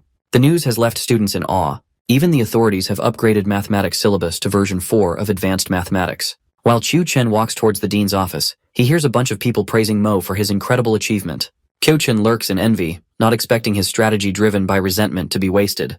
While planning another strategy to bring Mo down, he opens the door to the dean's office. To his surprise, he finds Senior Lu and Sumo standing in the office. Kyo-chan nervously inquires the reason of their presence in the office. Senior Lu looks Chu-chan in the eye and speaks in a heated tone, saying that she let herself handle this situation. She asks Chu-chan bluntly if he was the one who sent the anonymous report. With hesitation in his voice, Chu-chan asks her which report is she talking about. In a fit of rage, Senior Lu explains that the international investigation team accepted the BYD conjectures, but their only concern was if it was done by Sumo. If they approved it, they must have seen the copy of proof. She glares at him with fury, accosting him with a fiery tone that only Mr. Dean, she and Chu-chan have seen the proof. Hurling the papers at Chu-chan's face, she yells at him inquiring how he could take such foolish step out of jealousy. Chu-chan collapses to the ground as the papers hit his face. Feeling abashed, Chu-chan mutters that his mind wasn't in the right place and apologizes to her. At which, Lu asks him to apologize to Mo for carrying out this scheme against him. Looking Sumo in the eye, guilt weighing on him, Chu-chan apologizes. Sumo, slightly embarrassed by the apology, responds that it's no big deal as he thought it would be a much bigger issue when he was informed by Senior Lu to come to her. As they hear Mo saying this, Chu-chen and Lu are astonished. Cho-chen speaks out in shock and exasperation, asking how this isn't a big deal for Sumo, even though it's clear that Chu-chen's career will be ruined. Mo, not wanting to say this but feeling he has to, informs Chu-chen that he himself jeopardized his own future so that Mo could solve a conjecture in such a short period of time. With self-assurance, Mo asks if Chu-chen thinks this was a big deal for him. In the next scene, all the boys are in the dorm. Wang Fei exclaims in bewilderment that it was very unexpected of his senior to set up Mo, and just as unexpected of Mo to let him go so easily. Zhang compliments him, saying he is so cool, and adds that he heard that the old man from Sakura couldn't even explain himself because Mo was able to complete the challenge he gave. Wang, agreeing with Zhang, says excitedly that he can get girls' number if he tells them that Sumo is his roommate. Sumo finds their reaction to be an overreaction. He decides to treat them both to dinner and informs that he has just received his bonus. Zhang, in astonishment, inquires what bonus he is talking about. Mo informs them that he received a bonus for solving the conjecture, and now he has a few millions. Zhang and Wang are stunned by Mo's words. The conversation quickly shifts as Mo asks them where Zhao Tiang is. Wang informs him that he went to play a practice basketball match against Dai University. Mo, curious, wonders if Zhao is truly talented enough that he managed to join the team as a freshman. Wang explains that they only recently discovered his athletic side, but despite being excellent in both academics and sports, Zhao is still incomparable to Sumo. Zhang, eager to praise Mo, adds that Zhao is lucky to have Mo as his roommate. Mo, picking up his jacket, dismisses gossiping and order them to come with him to watch Zhao's basketball game. After all, a practice match is still a match. The scene shifts to the basketball court, where the game is already underway. Zhao is playing, and he makes an impressive basket. Wang Fei, standing in the crowd, applauds loudly, shouting in excitement at how incredible Zhao's performance is. The audience around him, however, seems irritated when they listen his loud cheering. One of the cheerleaders approaches them and informs them that this is the side for Dai University's crowd, and Jing University's supporters are on the other side. Sumo quickly apologizes, explaining that it's his first time at the game. The girl eyes widen as she realizes she is speaking to Sumo, the renowned academic hero. The girls start praising him and declares themselves as his fans. Meanwhile, the players on the court gets annoyed when they notice the girls' attention shifting towards Sumo. One of the player mutters, criticizing Jing University's audience, claiming that they lack sports enthusiasm, which is why someone like Sumo is needed to liven up the crowd. While saying this, he charges towards Zhao Tiang, dribbling the ball. Without warning, he elbows Zhao in the chest, causing Zhao to lose his balance and fall hard onto the floor. All the players run towards Zhao in worry, asking if he is alright. Sumo, visibly upset, freaks out that the move is a charging foul. The player from the other team snaps back, telling Sumo not to speak about the game if doesn't know how to play. He adds that basketball is a physical sport, and it is normal for the players to bump into each other. He suggests that if Sumo prefers a softer game, he can teach them too. One of the players from Zhao's team steps in, stating that making random substitutions is against the rules. The player from the opposing team argues back, claiming that this is just practice and there are no rules for it. He says with a smirk that if Mo isn't happy with how things are going, he should just join the match himself, and if he doesn't know how to play, he can stay quiet. Meanwhile, Sumo takes Zhao Tiang out of the basketball court. Zhao Tiang looks at him worriedly and tells him not to pay attention to what the opposing player is saying. Sumo stops, turns around, and faces towards the opposing team player. With wrath in his tone, he says he is ready to play and show his sportsmanship. Concerned, Zhao Tiang warns Sumo not to fall into their trap. The opposing team players, brimming with confidence, taunts him, saying they are eager to see how Mo plays. With self-assurance, Mo tells them to cut the crap, and he will show them how to play with a score 100-0. The next scene takes us to Jing University's basketball court, where Sumo confidently declares that he is going to win by 100 points. Upon hearing this bold claim, the guy from the other team utters that he must be out of his mind, but he is left astonished when our boy manages to snatch the basketball from him in a blink of an eye and runs to dunk it in the basket. While the opponent team member panics, yelling at his team members to stop him, Sumo seems unstoppable, and at the very next moment, he dunks the ball in the basket, leaving the crowd in awe. As soon as the player assures him that it's not going to happen again, Mo again takes the ball from him, making his jaw drop as our boy takes the shot and makes another goal. The scoreboard reveals that Jing University is leading with 39 points, while the other team from Nan University trails behind with 34 points. The captain of the Nan University, visibly frustrated, yells at his teammates, and the players can't hide the fact that Sumo is pretty good at the game. The captain is pissed at him as he mutters that it's bullshit, instructing his team to stop from shooting three-pointers as he won't play physically. With a deadly look in the captain's eye, he tells his team it's okay to play dirty. After that, the players make an attempt to Sumo and asks them if they're trying to stop him. But it seemed like our boy is exceptional at the game as he slams the ball in the basket once again. While Sumo confidently questions if they can really stop him, the other team is panicked as they are unable to stop Sumo because he's too fast and they don't even have opening for tricks. The captain of the Nan University is helpless that he can't even play dirty. He requests his team to avoid Sumo's defense completely and focus on scoring. A player makes the move to make a goal. In a flash, Sumo yanks the ball out of his hands and effortlessly dunks it, leaving him astounded.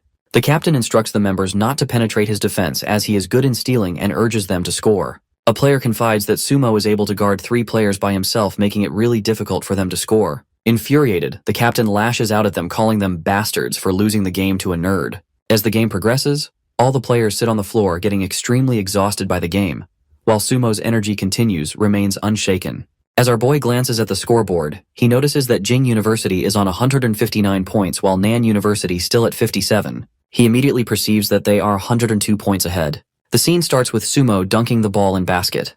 The scorekeeper girl blows her whistle, signaling the end of the game. The girl announces 159-59 Jing University wins.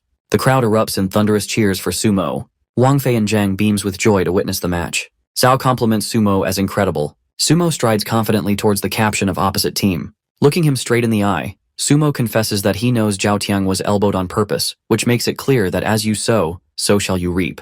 Witnessing the entire game, the cheerleader squad gets stunned at his amazing performance throughout the game. One by one, they begin to swoon over him, admiring how he single-handedly led his team to victory. As Sumo turns to walk away, one of the cheerleader girls comes at him. Sumo urges not to defend their captain. Instead, she hands over her booklet, asking Sumo for his autograph. Before Sumo could respond, the rest of the cheerleading squad rushes towards him, each holding their booklets and clamoring for his autograph. The girls start arguing over who should go first, their voices overlapping in a chaotic frenzy. Caught off guard, Sumo gets nervous, so he escapes through the girls' crowd. Meanwhile, the dorm boys watching this gets proud on how charming Sumo has become. The next scene unfolds in Dai University's literature department. Two students are at work when Mr. Chen Hai, a level 3 writer, enters the room calling for Zhao. His eyes fall on the stack of papers in Zhao's hands, asks what he's reading. Zhao informs that he was going through the marking sheet of college entrance exam, and his gaze lingered on an essay that received a perfect score. He thought it would be an interesting read, so he made a copy for himself.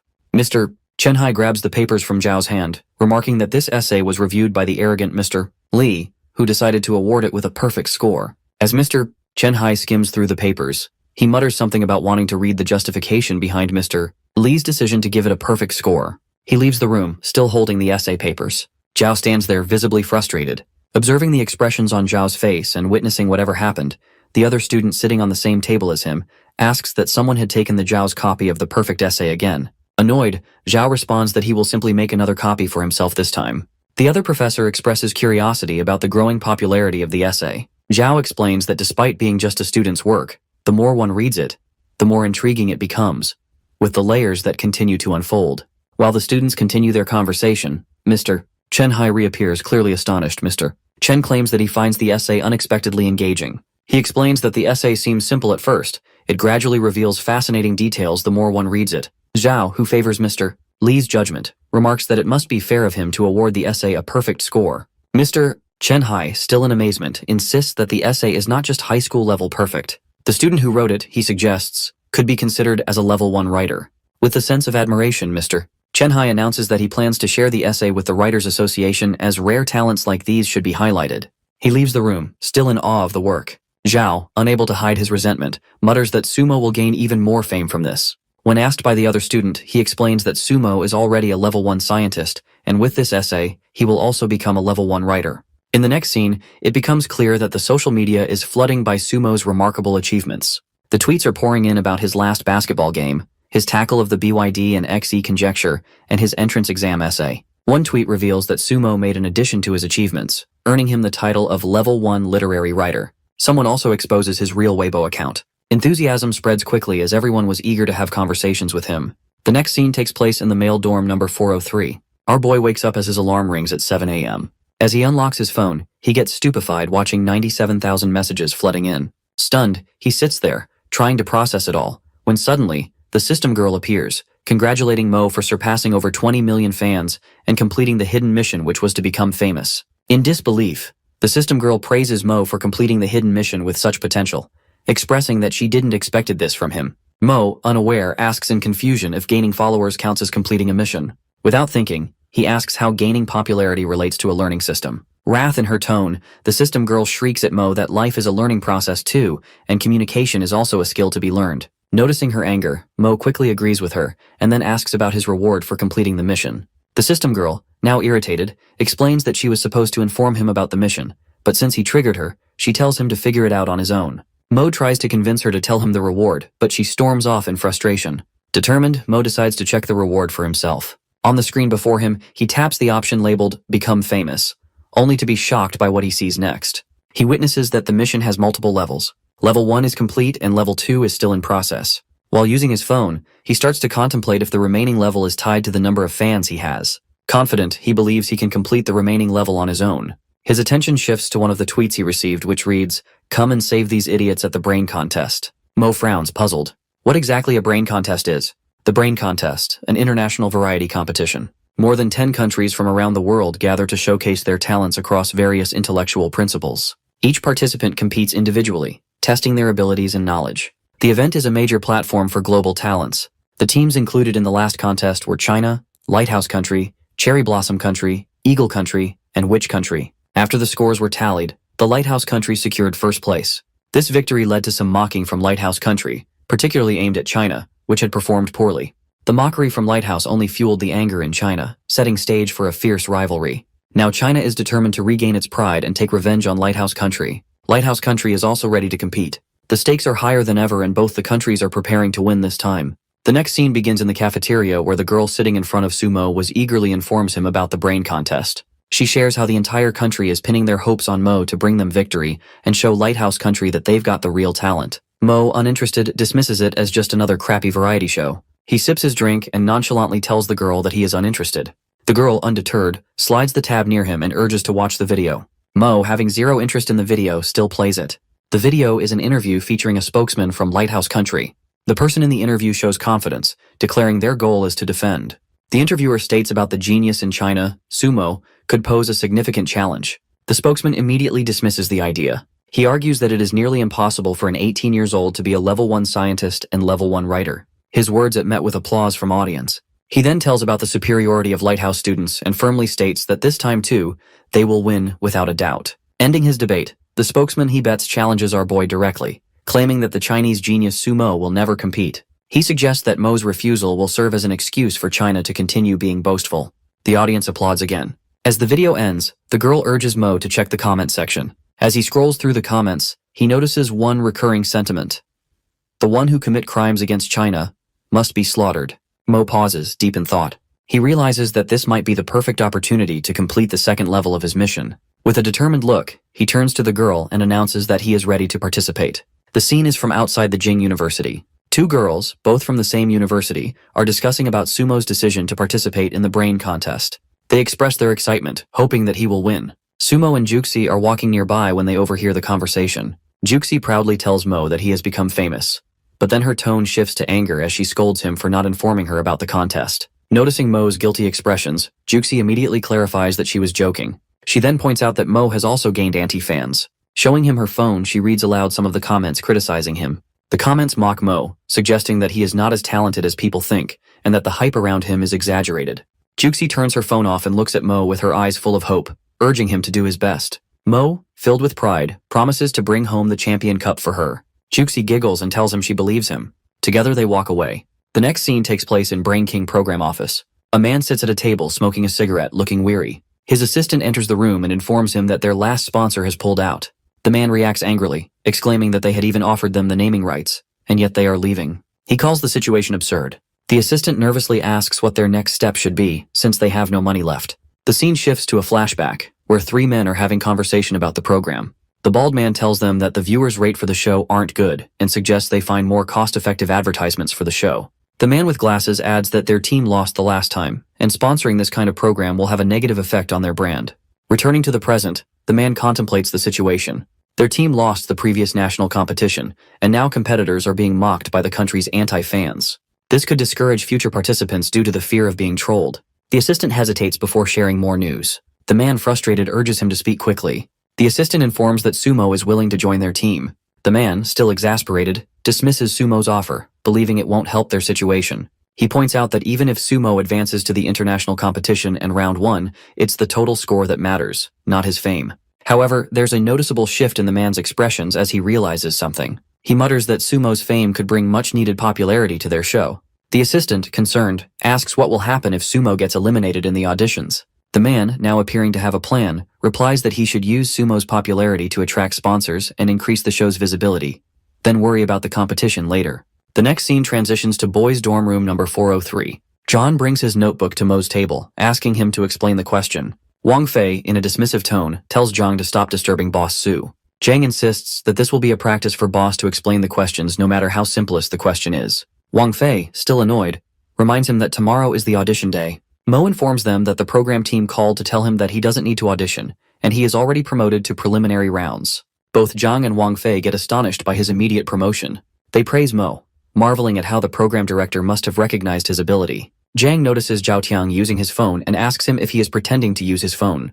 Zhao tells that he is looking through the hot searches and notices that Mo is the only one promoted to the preliminary rounds without needing an audition. Zhao informs the group that Mo has gained anti-fans who are actively trying to embarrass him. He then exclaims that he feels like someone is orchestrating all of this behind the scenes. Zhang responds, suggesting it will be beneficial if someone were pulling the strings. Zhao, visibly concerned, points out that if Mo fails, the Knightsons will be furious. With self-assurance, Mo urges the boys to have confidence in him. Adding up, he mentions a quote, "In the face of absolute talent, everything in nothing." 3 days later, it's the day for the Brain King debate competition preliminary round. The crowd is electric with excitement as the host, Jiang Chang, welcomes everyone. She informs the audience that 100 competitors have made it to the preliminary round from 1,000 to 10,000s of applicants. Zhang then introduces the competitors and explains the format. They must answer the questions simultaneously, and only the first 10 participants to answer correctly will earn points and move forward as true competitors. These top 10 will represent the country in international competition. Jiang Chang calls all the participants onto the stage. When Zhang and Wang from the audience spot Sumo, they wave at him, calling out to him as boss. Sumo waves back, at which the girl sitting in front of Zhang and Wang thinks he's waving at her, becoming thrilled at the thought of his smile. Zhao Tiang, sitting behind Wang Fei, is impressed by how many supporters their boss has. As all the participants intake their positions, Zhang gives the countdown, and the competition begins. The first question appears on the screen. Pictures from which the participants have to identify the one that is different from the rest. Zhang is taken aback, commenting that he didn't expected these types of questions to be included in the competition. Wang Fei laughs at one contestant who looks utterly confused while studying the screen. Zhao Tiang mentions having heard of a technique called 3D eye. He explains that by overlapping the left and right images with your eyes, the difference between them will become apparent. By adjusting your view vertically and horizontally, the distinct image will reveal itself more quickly. Wang Fei notices Sumo's baffled expressions while looking at the screen and realizes that Sumo is unfamiliar with the 3D eye method. The scene transitions to the backstage, where the program leader is monitoring the live feed of the front stage. The assistant enters the room, informing the leader that the hot searches have been manipulated to trend on the internet. The top search headline reads, "China's top genius, can't even pass the preliminary round." The leader plans to use this controversy to spark outrage, hoping to generate publicity and attract sponsors towards his program. The leader then exclaims that he had designed the questions without any emphasis on mathematics. While Sumo may be genius, the leader muses, he isn't so extraordinary that... The leader notices Sumo's change of behavior. Sumo confidently clicks on the buzzer. The host immediately announces that only 10 seconds have been passed since the picture was shown, yet Sumo has already buzzed in to answer. After a brief pause, Zhang announces in disbelief that Sumo's answer is correct. The audience is shocked. Zhang, astounded, shouts that he didn't even finish looking at all the 100 pictures. Zhao, turning to Sumo, remarks that he always knew Boss was a genius, but didn't realize he was this overpowered.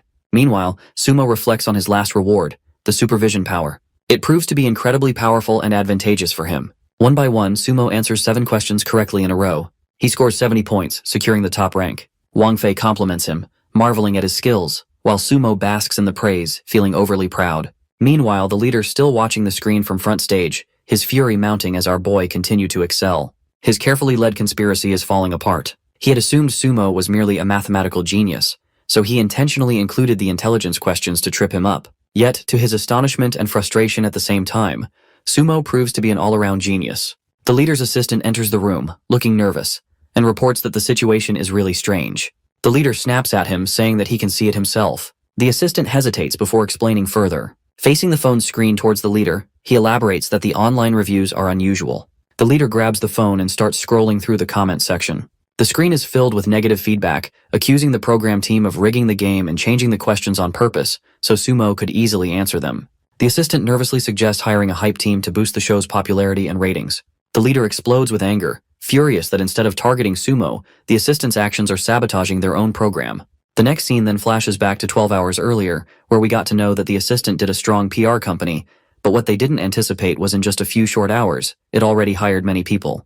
The worker seems to be impressed by Sumo and says that the target does not seem to have anything bad about him. Listening to this, the head reminds him that he has been working as an anti-fan for 2 years, inciting war, flaming people so he doesn't need to know anything bad about them, and clarifies him to get done with the work and tear them apart. After that, the team gets to work, and there seems to be an error in the communication that is flaming the program team, instead of insulting Sumo. The scene then takes us to Sumo, who appears to be answering all the questions correctly, and takes the first place in the scoreboard with a total of 150 points. On the other hand, Wang Fei and Zhang cheers up for Sumo and makes fun of the second competitor, whose score was 104 points at this point. At that moment, Zhao Tiang lets out that the boy who's second in scoreboard looks kind of familiar, and realizes that he's Song Li Xin, who's also a big genius. Wang, who was cheering for his boss Sumo, asks about Li Xin, And that's when Zhao reveals that he was the third-place winner of the last Brain King competition, and his power is almost equal to the first-place winner. Upon hearing this, Wang is left astounded when he realizes that Mo has surpassed Song by almost half his points, concluding that Sumo really is the country's most intelligent person. The scene begins backstage, where the screen showing Sumo is still on. The leader yells at his assistant to call the PR company immediately and have them remove all the negative comments circulating online.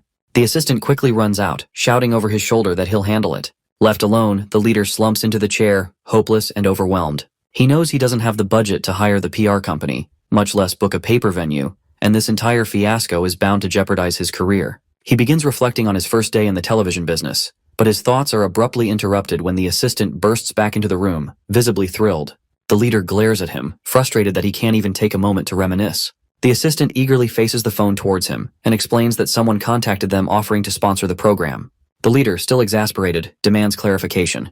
The assistant repeats, this time adding that the sponsor wants Sumo to be the main mascot of our program. Without hesitation, the leader orders him to accept the offer. The scene shifts to the front stage, where the competition is concluding. Zhang, the host, announces that the competition has officially, and declares Sumo as the winner of the competition for answering 20 questions in the row correctly. Sumo secures first place with a total of 200 points, while the second-place candidate, Song Li Xin, finishes with a total of 137 points. Song Li Xin, on his way back, furiously slams his hand against the door, convinced that the questions in the competition were leaked. The next day, in their classroom, a fellow student mentions hearing about Sumo's participation in the Brain King competition. Wang Fei, brimming with pride, enthusiastically shares that Sumo took the first place. Another student chimes in, saying there's a rumor that the questions were leaked before the competition. Zhang dismisses this as nonsense, elaborating that Sumo is always with them in the dorm, so they would have known if this were true. Juxi giggles softly, admiring Mo, when she gets wind of the conversation between two boys who are talking about Sumo's exceptional talent and how, even as a freshman, he might not need to attend classes anymore. Just then, Xu Hongchai enters the classroom and sits beside Juxi, greeting her casually. Juxi nervously responds while Zhang, visibly furious, informs the student that the seat is already taken. Xu Hongkai smirks and replies sarcastically that there's no name mentioned on the seat. Zhang gets steamed at his reply, but before he can escalate, Su Mo steps in, placing a calming hand on Zhang's shoulder and greeting him. The entire class turns their attention to Sumo, curious to see him attending class, since most know he doesn't need to be here. Concerned, Sumo notices Juxi's discomfort and gently asks if something is bothering her. She calmly suggests they move to the back and sit together, as usual. Gathering her belongings, she led Sumo to the back row. As they settle in, the rest of the class erupts in laughter, leaving Xu Hongchai humiliated and seething with anger. Moments later, the teacher enters and announces that this is the first class of the foreign language module. She informs the students that their first task is to understand their future professions. The atmosphere in the room shifts, and the lesson begins. Sumo, concerned, scribbles a note on a piece of paper asking Juxi to share whatever is troubling her. Meanwhile, the teacher continues her lecture at the front of the classroom. Juxi replies back on the paper informing him that nothing is wrong. The teacher explains to the class that although the field of foreign languages is not as complicated as physics or mathematics, it is a profound field of knowledge that offers numerous opportunities, such as becoming a simultaneous translator, a translator, or even a foreign relation diplomat. While the teacher continues speaking, Sumo remain engrossed in writing on the paper. Suddenly, the teacher announces an exercise and instructs the students to translate a passage she writes on the board. Picking up a piece of chalk, she writes a Chinese passage. Xu Hongkai eagerly raises his hand, volunteering to translate the passage. Zhang and Wang, still furious at him for what he did, exchange annoyed glances as Xu Hongchai stands up and make his way to the board. While walking, he sneers inwardly, convinced that even if Sumo is considered China's top genius, he is no match for him in the foreign language module. Xu Hongkai completes his translation and steps back. The teacher examines it and comments that while his work isn't entirely wrong, it still lacks precision. She assures that mastering such skills will come with time, as they have 4 years to refine their abilities. Dismissing Xu Hongkai, she asks him to go back on his chair. The teacher then turns to Sumo, calling on him to translate the passage. Caught off guard, Sumo looks at the teacher in confusion and asks what translation she means. He adds that he wasn't paying attention and needs clarification on which language she wants it translated into. Li Xin perceives that Sumo is faking his knowledge of translation to provoke the teacher. The teacher, visibly irritated, glares at Sumo and sharply instructs him to come to the board. She challenges him to write as many languages as he knows. Sumo walks to the front confidently. The teacher hands over the piece of chalk to him. He pauses for a moment, staring at the blank board. Meanwhile, Xu Hongkai chuckles slowly at him that Sumo's fake knowledge will be exposed. Breaking the silence, Sumo turns his face towards the teacher and remarks that the empty space on the board will not be able to hold up all the languages he knows. The teacher, unimpressed, instructs him to write as much as the board can accommodate. From the back of the classroom, Zhang whispers sarcastically to Wang that the teacher seems to explode in anger. The rest of the class begins to make fun of Sumo. One of them starts recording on their phone, calling it a historical moment, while Shu Hongchai whispers in delight, expecting Sumo to embarrass himself. Sumo begins to write same passage in multiple languages. Student, who was recording the scene, gasps, claiming in disbelief that Sumo has already written it in over 20 languages. Another student, stunned, asks if he is using any devices. The first replies in awe that Sumo isn't using anything but his own knowledge. The teacher, astounded, slowly takes off her glasses. Her mind races as she recalls writing the original passage herself just the day before. She examines Sumo's translations more closely, realizing that only are they accurate, but they also highlight logical and uncommon writing. The teacher, stunned, reflects on the display before her. Even she, with years of study, has mastered only 5 languages, yet Sumo demonstrate the level of profession that would take maximum 20 or more years to achieve. Sumo hands the chalk back to her and informs her that he cannot fit any more translations on the board. The teacher dismisses the class, her thoughts consumed by extraordinary talent of an 18-year-old. She decides to speak with Dean about Sumo's abilities. Meanwhile, the student who is making the video plans to upload the video, eager to share this moment with everyone. As Sumo returns to his seat, he leans forward to Juxi and asks with mock arrogance that how good he is. Juxi giggles softly and responds that he is really good. In playful curiosity, she asks why he is suddenly becoming flamboyant. Sumo sniggers in front of her but keeps his thoughts private, knowing all of this is possible because of the scholar system. The next scene takes us to dorm number 403. The system girl appears, congratulating Sumo on his performance during the rematch, which has been significant for his mission progress. Intrigued, Mo asks the system girl to display the panel in front of him.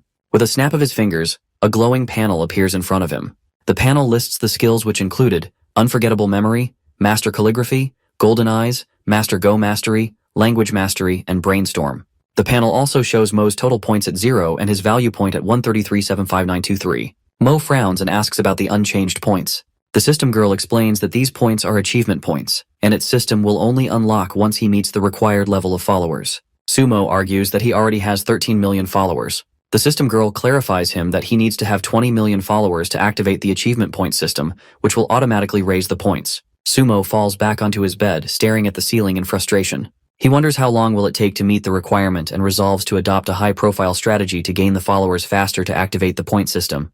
The next segment commences in the principal's office. Sumo knocks on the door and the principal invites him in with a warm greeting. Sumo requests the principal for a leave of absence. With a relaxed demeanor, the principal inquires if the leave is for the King of Brains tournament and how long will it take. Sumo informs him that competition team said that it would take maximum of half a month. The principal nods thoughtfully and tells Sumo that King of Brains have become really popular, so he should perform well and not bring embarrassment in the name of Anna University. Sumo reassures him, inwardly reflecting that the King of Brains trophy is already as good as his. The next scene transitions to the TV station director's office.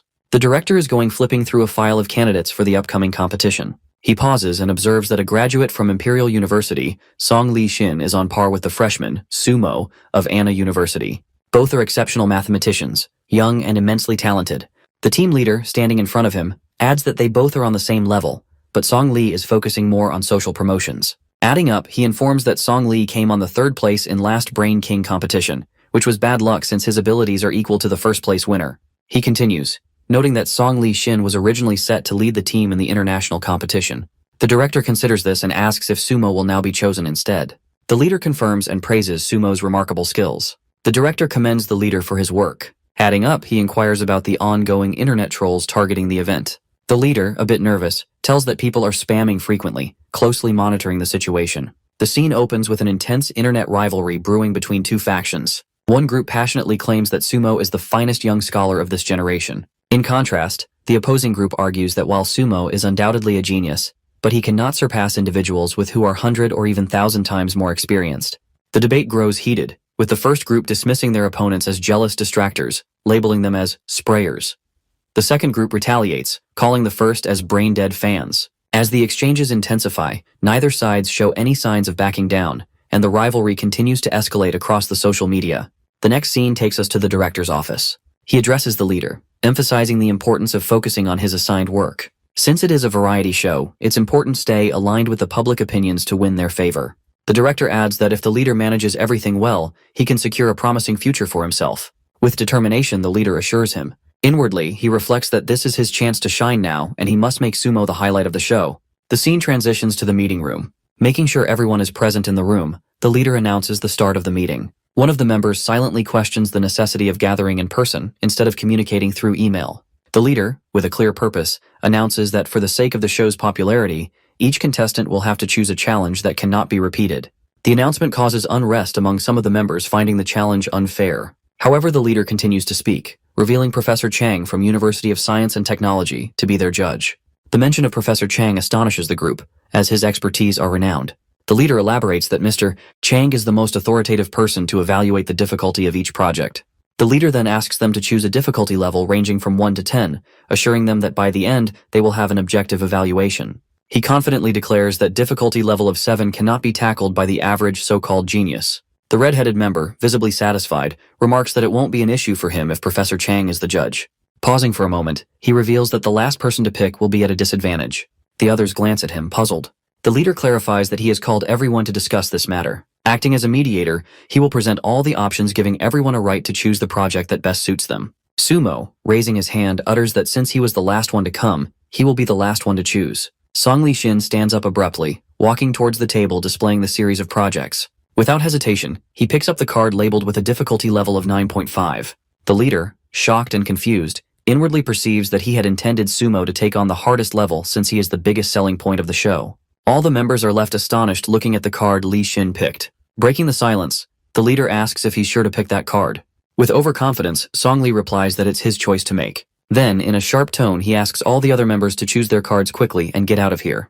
The members exchange glances, marveling at Song Li's boldness in selecting such a high difficulty level card. After that, one by one, all the members step up to choose their cards. Finally, only Sumo was the remaining one. Song Li asks him to choose his card. Sumo notices and finds it weird how Li-shin was targeting him. The only card left on the table is labeled with a difficulty level of 10, microscopic water identification. Sumo steps forward and picks up the card without hesitation, accepting the ultimate challenge. The red-headed member seems to be in a state of disbelief when he witnesses Sumo's choice of the card.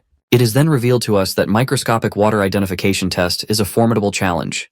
The task requires the challenger to carefully observe 500 cups of water and then assign one of the cups to a spectator. Afterwards, the challenger has to turn around, closing their eyes, while the spectator shuffles and rearranges the cups in a random order. Once the arrangement is disrupted, the challenger must locate the previously designated glass of water by analyzing the air above the cups alone, relying entirely on their observational skills and extraordinary focus. Song Li-shin, filled with curiosity, asks Sumo if he's truly certain about choosing that card. Sumo, brimming with confidence, firmly affirms his decision, repeating Li-shin's early statement that it's his choice to make. Irritated by the response, Song Li challenges Sumo, declaring that he will eagerly watch how Sumo performs. Rising abruptly, he storms out of the room, sharply remarking that he hopes that there's no foul play in the show. The remaining members start murmuring, criticizing Song Li and Sumo, labeling their behavior as mean and arrogant, predicting their failure in the competition. Sumo, visibly annoyed, asks why his choice is creating an uproar among others. The leader explains that these contestants are from Imperial University. Their last competition was Lu Jiao from Anna University, a formidable opponent. They never expected to face another challenger from Anna University, let alone a freshman with extraordinary potential. The leader continues, pointing out that tension arises from the academic rivalry between faction, which naturally made Sumo a target of their frustration. Sumo expresses his disappointment at how these scientists waste their energy on such petty rivalries. The next scene brings the latest news about King of Brains competition to light. The first piece of news, posted on 28th of November, reveals that all the contestants thinks of Sumo to be arrogant.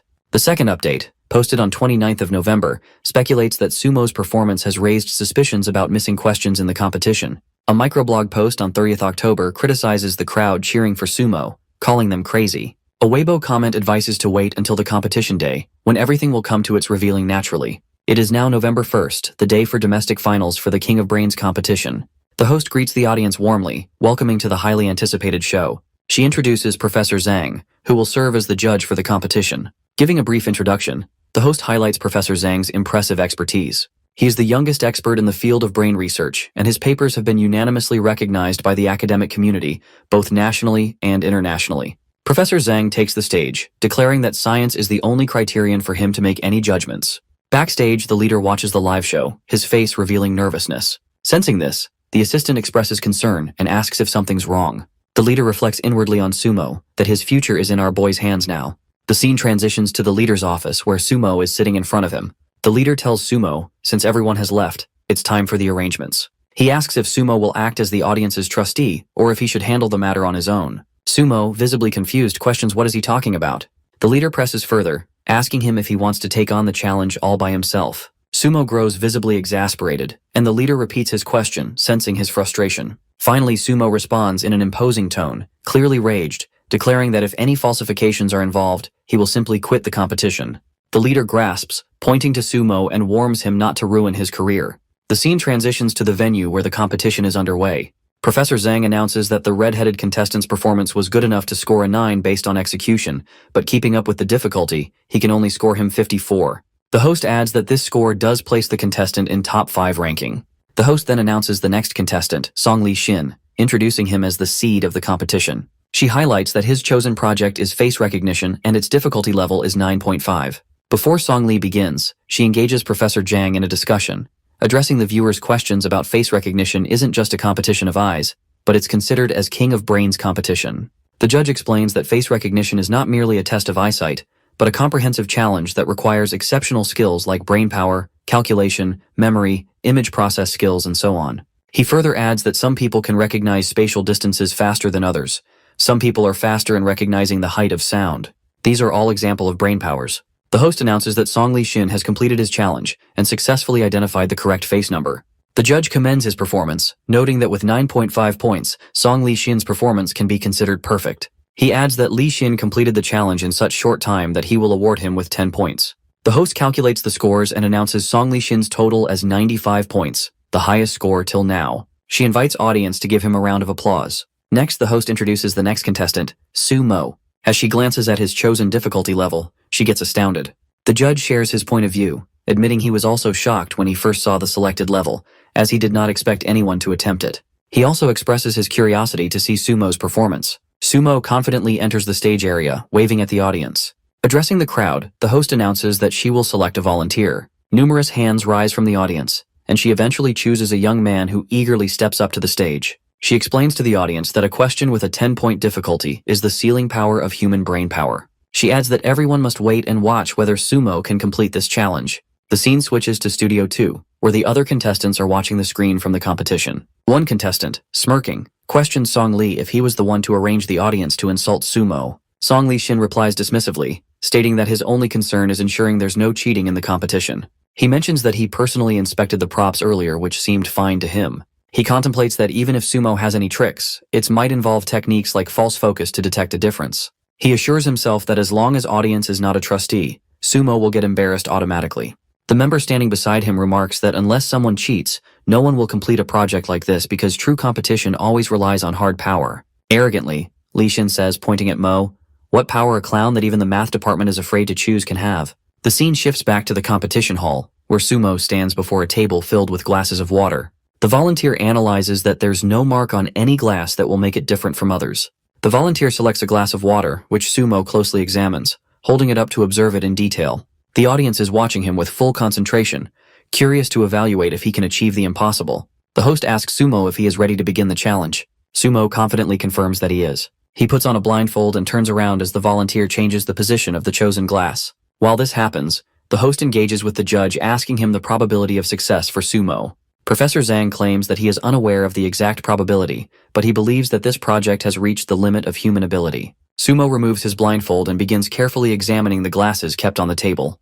The professor continues to speak, estimating probability of success is not more than 1%. Sumo silently focuses on one glass, carefully analyzing it.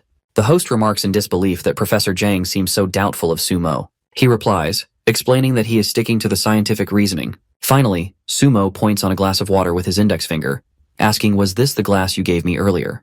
The host reacts with astonishment, exclaiming that Sumo made his decision in less than 2 minutes. She asks if he is absolutely sure about his choice. Sumo confirms confidently, standing by his answer. The host, in disbelief, announced that Sumo has identified the correct glass. She urges the audience to applaud for his performance. Sumo waves his hands out in the air, radiating pride.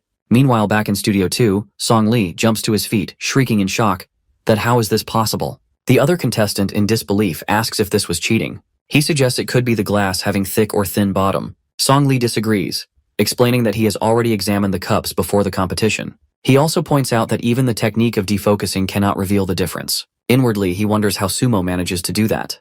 The scene shifts to the competition venue. The host acknowledges that it's hard to believe, and then turns to Sumo, asking him to reveal the technique by which he was able to do this. Sumo, a little nervous, tells that he simply saw it. The host then turns to Professor Zhang and questions him about the science principle behind Sumo tackling the challenge. The judge responds that Sumo must have the four-eye vision, a rare ability. Curious, the host asks what that is. Professor explains that many mammals are unable to distinguish between yellow and certain abstract colors. To them, tigers and plants appear the same color. The ordinary human eye can see 3 different colors, but people see crow as black, which birds perceives as colorful. He explains that people with 4-color vision can see colors that ordinary people cannot. He adds that scientists have long proven that water also reflects a portion of UV rays, and if a normal human eye could capture this UV light, be able to witness water as a colored liquid. He continues, saying that since water is in constant motion, switching the order of water glasses would cause the water surface to change. However, this requires having a 4th type of visual cone cell and strong graphic reasoning skills, which would allow one to detect the changed pattern of water. He adds that he did not expect anyone to complete the challenge perfectly, which is why he calls it the brain best, and Sumo is deservedly the king of brain. The scene transitions to the studio where King of Brains Overseas Tournament is taking place. The host congratulates competitor William for securing first place in the Lighthouse Nationals. William is sitting in the VIP section at the back of the studio. Feeling overly cocky, William says that no one in his competition can beat him.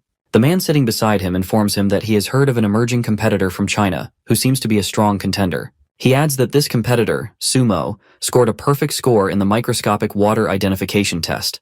William responds with a cold reaction.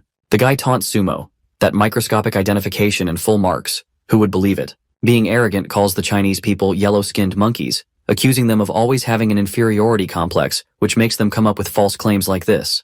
William adds that since they've made such a bold false claims, he believes the Chinese program team will definitely try to bribe him to lose to China's competitors. The guy asks if he will refuse the offer. William replies that he wouldn't refuse. The man then asks if he's really going to lose to a monkey. William smirks and says that both money and victory must be secured. The other guy asks what would happen if they expose William. With overconfident demeanor, William replies that they wouldn't dare to expose him, because doing so would put their own reputation at risk. The guy calls William a devil. At which, William responds by saying that the world works like this. When the weak commits a sin, they lose everything, but the strong ones can take it all. Sumo walks through the corridor of his university when suddenly someone grabs his forearm around their fist, pulling him along. He shouts but quickly realizes it's Senior Lu. She explains that she needs to ask him a favor. Concerned, Sumo asks what it is. Lu reveals that it's a personal matter. Calling her as his sister, Sumo assures her that she can tell him anything. She tells him that her parents have insisted she go on a blind date, and she wants Sumo to accompany her and pretend to be her boyfriend. Sumo is stunned by the request, and mentions that he already has a girlfriend, suggesting she ask someone else for help. Senior Lu, however, insists that she has no other friends except Sumo, and since he calls her his sister, he can give his sister a favor. Sumo responds that he would help if he didn't have other commitments. Senior Lu, clearly upset, warns that if he refuses to help her, they won't be friends in future, and she would also lose her family. Feeling pressured, Sumo quickly agrees to help and comments that Senior Lu's persona has changed. She pulls him along and tells him that they're going shopping. She explains that Sumo couldn't wear casual clothes he is already wearing to the event. He needed formal attire. Sumo protests that he hasn't worn any formal clothes since he was a child. Noticing Lu's irritated expressions, he immediately agrees, adding that he hopes it won't cost her too much. The next scene transitions to a restaurant where Sumo, now in formal clothing, enters with Senior Lu. As Sumo surveys the surroundings, concluding that Senior Lu must have a good match waiting for her. Senior Lu explains that the man she's meeting is in his early 30s, and her parents believes that she can find someone perfect like him for herself. She adds that the ideal match for her should be more qualified and talented than she is, and she can't find anyone like that in all of China. Lu glares at Sumo, inwardly perceiving that in the past, there had been no one, but now she sees the perfect match is standing beside her. The waitress approaches them, asking if they have an appointment here. Sumo informs about their reservation with Mr. Wang Ke. She leads them to a table where Mr. Wang is seated, sipping a cup of tea. As Mr. Wang catches a sight of Lu, he is immediately flattered by her beauty. He greets her and asks how she is, but then notices Sumo standing beside her and asks for his introduction. Senior Lu grabs Sumo's arm, holding it firmly, informing Wang that he is her boyfriend. Ignoring this, Mr. Wang asks them to sit and talk. Sumo is slightly shocked to see that Mr. Wang isn't reacting to their behavior. Senior Lu asks Sumo to add a chair to their table. Sumo places it beside her and sits down. He contemplates that he might not be upset because they aren't close enough for him to notice the tension between them. Mr. Wang asks what this gentleman does. Sumo introduces himself as an ordinary student at Anna University. He mentions that he doesn't belong from a rich family but is definitely handsome than Wang. Sumo then taunts Wang that he is already younger than him since Wang will be turning 40 plus this year, Mr. Wang compliments Sumo, saying that he is quite eloquent. He then questions Sumo about his family's profession. Sumo taunts him again, remarking that he is really old and still out checking the account of his family. Mr. Wang tells that, as far as he knows, Lu doesn't have a boyfriend. Sumo calls him foolish for saying that. He grabs Lu from behind and tells him that he just told that Lu is his girlfriend, the woman for whom he fell in love at first sight. In an arrogant tone, Sumo warns Wang to stay away Lu, stating that he will soon contact his family about her. Mr. Wang becomes extremely triggered and storms out of the table. As soon as Wang leaves, Sumo immediately removes his hand from Lu's back and nervously tells her to forget what just happened. He explains that he was just angry at Wang and had no intentions of taking any advantage of Lu. Filled with emotions, Lu thanks Mo for his help. She tells him that she cannot repay him for what he's done, and then asks his opinion for actually being her boyfriend for real. Sumo is stunned by her question and dismisses the idea as ridiculous. At that moment, Mo's phone starts ringing. He informs Lu that it's the head of TV station, so it's important for him to take the call. Sumo quickly leaves and asks to contact her later. As Sumo leaves the room, Senior Lu, being upset, speaks to herself that she actually didn't like Wang.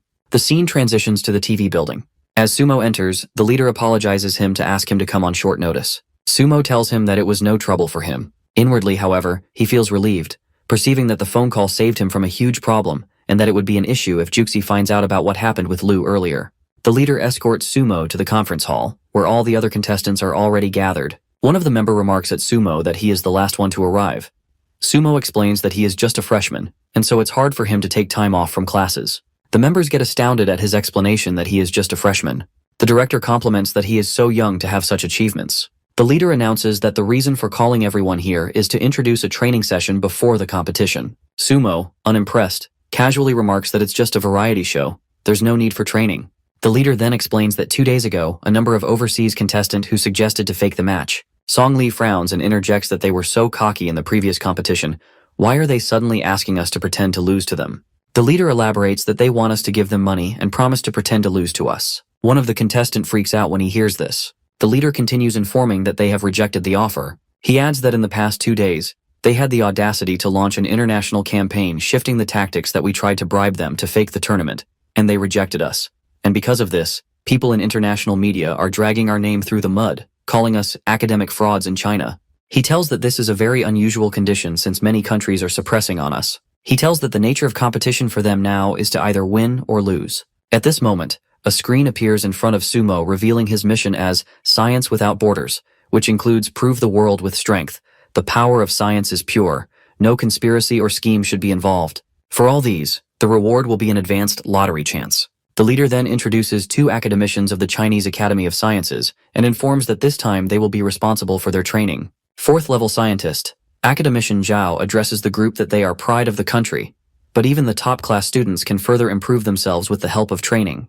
By assessing everyone's memory, calculation, observation, and experience, he will then arrange the order of play according to the strength of each contestant. Song Lee sneers inwardly that Sumo is no better than him. Mr. Zhao concludes that this is a week-long training, so everyone should work hard to perform their best in the competition for the sake of their country's reputation. The scene transitions to the X-City headquarters, where the academician review Sumo's work. Their jaw drop as they analyzes the perfection of his calculation and observation. Sumo is confused to watch their expressions. The academicians dismiss the training class. The leader asks the reason of dismissing the training, since it was planned for a whole week. Mr. Zhao tells that there's no need for the training since there's an all-round talent, and this time they will surely win. The other academician explains that Sumo scored a perfect score in preliminaries with his excellent memory. Adding up, he tells that he has tackled the top 5 conjectures since he has best calculation power. He adds that microscopic water identification concludes that his observation power is unparalleled. Mr. Zhao tells that now that he has witnessed it all, it is time to believe in his abilities. The next scene is from 1 week later at the airport. Sumo tells stands ready to board his flight. Juxi encourages him to do his best but not push himself too hard. Sumo tells her not to worry, assuring her that he will definitely win since he is the strongest genius learner.